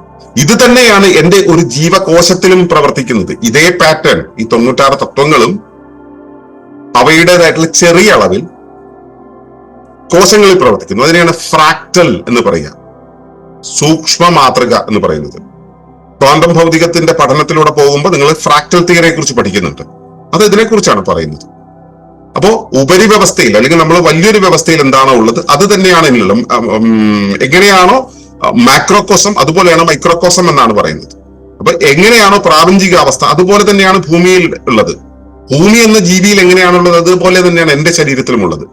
രൂപത്തിലല്ല ഒരുപോലെ ആയിരിക്കുക, അതിന്റെ പ്രവർത്തന മാതൃക അഥവാ പാറ്റേണുകൾ ഒരുപോലെ ആയിരിക്കും. ഈ പ്രവർത്തന മാതൃക തന്നെയാണ് എന്റെ കോശത്തിലും ഉള്ളത്. ഇവിടെ കോശം കൃത്യമായിട്ട് പ്രവർത്തിക്കുന്നതിന് ആ ഒരു നിർദ്ധരണി ഉപയോഗിക്കുന്നുണ്ട്, എന്റെ ശരീരത്തിൽ ആ നിർദ്ധരണി ഉപയോഗിക്കുന്നുണ്ട്. ഇതേ സാധനത്തെ ഞാൻ കുടുംബത്തിൽ പ്രയോഗിച്ചാൽ കുടുംബം ഭംഗിയായി പോകും. അതേ നിർദ്ധരണിയെ ഞാൻ ബോധ്യപ്പെട്ടിട്ട് ഞാൻ ഉണ്ടാക്കിയ ഒരു കമ്പനിയിൽ, ഒരു കോർപ്പറേറ്റിൽ ഞാൻ പ്രയോഗിച്ചാൽ ആ കോർപ്പറേറ്റ് കൃത്യമായിട്ട് പോകും.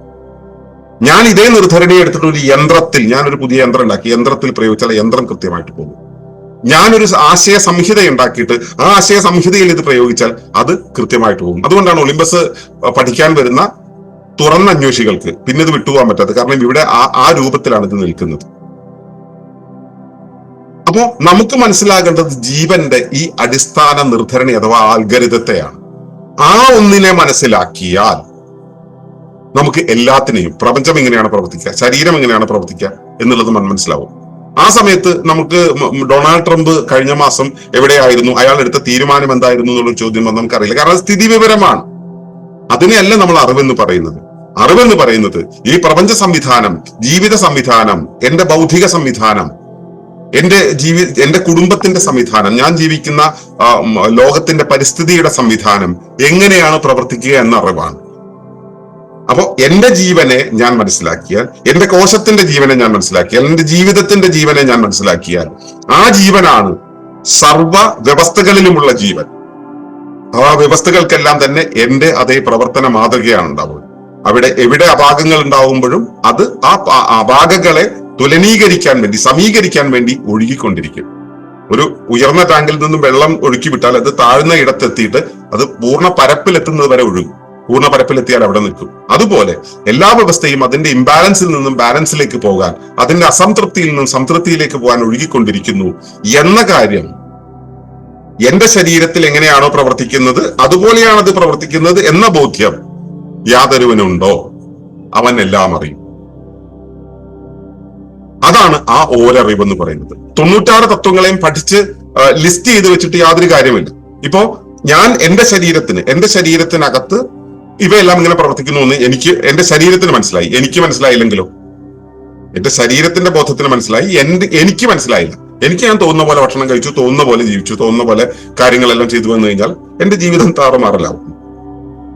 അപ്പോൾ എനിക്കൊരു അസുഖം ഉണ്ടായിരിക്കട്ടെ, ഞാൻ എന്നെ കൊണ്ട് ഒരു വൈദ്യന്റെ കയ്യിലേക്ക് കൊടുത്തു. അയാള് വൈദ്യനാണ്, അയാൾ എന്നെ ചികിത്സിക്കേണ്ട ആളാണ്. എന്റെ ശരീരത്തിലുണ്ടായ അപാകങ്ങളെ, താറുമാറായിരിക്കുന്ന അവസ്ഥയെ ശുഭീകരിക്കേണ്ട ആളാണ്. ആ ശുഭീകരിക്കേണ്ട ഒരാൾക്ക് ഈ ബോധം ഉണ്ടാകണ്ടേ? ഇത് സമഗ്രമായ വ്യവസ്ഥയാണെന്ന് ഈ 96 തത്വങ്ങൾ, 96 എന്ന് പറയുന്നത് നമ്മൾ ഒരു മാതൃക പറയുന്നതാണ്. 96 തന്നെ ലിമിറ്റ് ചെയ്യാൻ നിർബന്ധമൊന്നുമില്ല. ഈ 96 കാര്യങ്ങൾ അല്ലെങ്കിൽ ഇത്രയേറെ നിയമങ്ങളും ആൽഗരിതങ്ങളും ഉള്ള ഒരു ശരീരമാണിത് എന്ന ബോധ്യമുള്ളവനല്ലേ എന്നെ ചികിത്സിക്കാൻ കഴിയുക? എന്റെ ശരീരത്തെ ഇങ്ങനെ സമഗ്രമായി നിലനിർത്തുന്ന ജീവനുള്ള ബോധം, ഈ ശരീരത്തെ ഉടമസ്ഥനായിരിക്കുന്ന എനിക്കുള്ള ബോധം, ആ ബോധം അയാൾക്കും ഉണ്ടാകേണ്ടതുണ്ട്, ആ വൈദ്യനും ഉണ്ടാകേണ്ടതുണ്ട്. ആ വൈദ്യനും അത് ഉണ്ടാകുന്ന സമയത്താണ് അയാൾക്ക് എന്നെ ചികിത്സിക്കാൻ യോഗ്യനാവുക.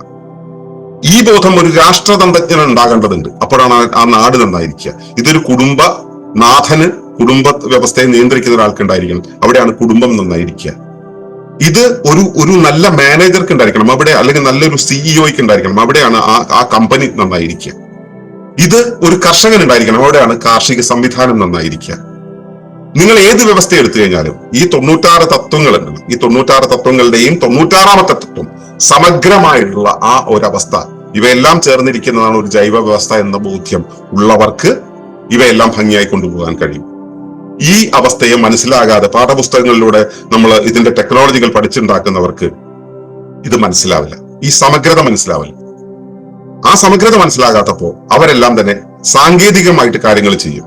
ഒരു കയറ് ഉപയോഗിച്ച് ഉപയോഗിച്ച് എന്തെങ്കിലും ചെയ്യുന്ന സമയത്ത് അതെല്ലാം കുരുങ്ങിപ്പോയിട്ടുണ്ടെങ്കിൽ ആ കുരുക്കഴിക്കാൻ നമ്മൾ സ്പാനറും നെട്ടും ബോൾട്ടും ഒക്കെ എടുത്തുകൊണ്ട് വരും.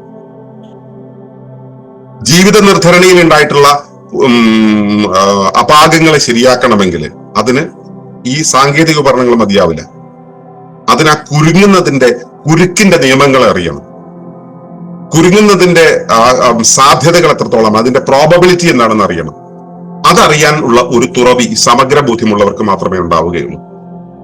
ആ സമഗ്ര ബോധ്യം ഉണ്ടാകണമെങ്കിൽ എന്തെല്ലാം ഫാക്കൽറ്റികൾ വേണം എന്നുള്ളത് വേറൊരു വിഷയമായതുകൊണ്ട് ഞാൻ അതിലേക്ക് കടക്കുന്നില്ല. നിങ്ങൾ കോർട്ടക്കാർവ് ചെയ്തിട്ടുള്ള, കോർട്ടക്കാർവ് എന്നുള്ള ഒളിമ്പസിന്റെ പ്രാക്ടീസ് ഉണ്ടല്ലോ, ആ പ്രാക്ടീസ് ചെയ്തിട്ടുള്ളവർക്ക് അറിയാം അത് എവിടെയൊക്കെയാണ് ചേർന്ന് നിൽക്കുന്നത്, എങ്ങനെയൊക്കെയാണ് നമുക്കത് മനസ്സിലാക്കാൻ കഴിയും, എങ്ങനെയാണ് നമുക്ക് പ്രാക്ടീസ് ചെയ്യാൻ പറ്റുക എന്നുള്ളതൊക്കെ അത് അറിയാൻ കഴിയും. എന്താണെങ്കിലും ഈ സമഗ്ര ബോധ്യം എന്നുള്ള ആ ഒരു അറിവ്, വ്യവസ്ഥാ നിയമത്തിൽ ഊന്നിക്കൊണ്ടുള്ള സമഗ്ര ബോധ്യം എന്നുള്ള അറിവ്, ആ അറിവാണ് 96ാമത്തെ തത്വമായിട്ട് നിൽക്കുന്നത്. ആ അറിവുള്ളവന് പ്രപഞ്ചത്തിലെ മുഴുവൻ കാര്യങ്ങളെയും അതിന്റെ അടിസ്ഥാന തത്വത്തെ അറിയാൻ കഴിയും. സ്ഥിതിവിവരത്തെ അല്ല, അടിസ്ഥാന തത്വത്തെ അറിയാൻ കഴിയും. ഇതിങ്ങനെയാണ് പ്രവർത്തിക്കുക എന്നുള്ളതിനെ കുറിച്ചുള്ള പൊതുവീക്ഷണം, സാമാന്യ ബോധം എന്ന കാര്യം ഉണ്ടാവും. അപ്പൊ ഇതിലേക്കാണ് നമ്മുടെ ശ്രദ്ധ പോകേണ്ടത്, ഇതാണ് നമ്മൾ ആർജിക്കേണ്ടത്. അതിലേക്കാണ് ഞാൻ എന്റെ പ്രേക്ഷകരെ മുഴുവൻ പേരുടെയും ശ്രദ്ധയെ ഞാൻ ക്ഷണിച്ചത്. ഇത്രയും കൊണ്ട് ഞാൻ എന്റെ അവതരണം ഇവിടെ നിർത്തുന്നു. ഇനി നിങ്ങൾക്ക് ഇതിനെക്കുറിച്ചുള്ള ഞാൻ പറഞ്ഞ നിങ്ങളുടെ ചിന്തയെ ഇളക്കിവിടാനുള്ള പറച്ചിലാണ് ഞാൻ പറഞ്ഞത്. ആ ചിന്തയുടെ ഇളക്കിവിടലിൽ നിന്നും നിങ്ങൾക്കുണ്ടായ സംശയങ്ങൾ ഇവിടെ ചോദിക്കുക. ചോദിക്കുന്നവർക്ക് ഞാൻ എന്റെ ബോധ്യത്തിൽ നിന്നുകൊണ്ടുള്ള മറുപടികൾ തരാം. എനിക്ക് ബോധ്യമാകാത്ത കാര്യങ്ങൾ എന്നിൽ ഉണ്ടാവുമല്ലോ, അതുകൊണ്ട് തന്നെ അറിയില്ല എന്നൊരു ഉത്തരം ഇവിടെ ഉണ്ടായിരിക്കാൻ സാധ്യതയുണ്ട്. അതുകൊണ്ട് തന്നെ സംയമനത്തോടു കൂടി ചോദിക്കുക. ചോദ്യങ്ങളുള്ളവർ നിങ്ങളുടെ ചാറ്റ് ബോക്സിൽ ഒരു ക്വസ്റ്റ്യൻ ഇടുക. അവിടെ ഞാൻ അതിനനുസരിച്ച് ആ ക്രമത്തിൽ വിളിക്കാം. എന്താണെങ്കിലും ഇത്ര നേരം ഈ പ്രസന്റേഷൻ കേട്ടിരുന്ന മുഴുവൻ പേർക്കും എന്റെ ഹൃദയത്തിന്റെ ഭാഷയിൽ നന്ദി പറയുന്നു. അതിനൊക്കെ അപ്പുറത്ത് ഈ അറിവ് എന്നിലേക്ക് പകർന്നു തരാൻ കാരണമായ, ഈ 96 തത്വങ്ങൾ എന്നുള്ള അറിവ് എന്നിലേക്ക് പകർന്നു തരാൻ കാരണമായ എന്റെ ഗുരുവിന്, മഹാഗുരു മണിയേട്ടന് എന്റെ ആത്മനമസ്കാരം നൽകിക്കൊണ്ട് നിർത്തുന്നു. നമസ്കാരം.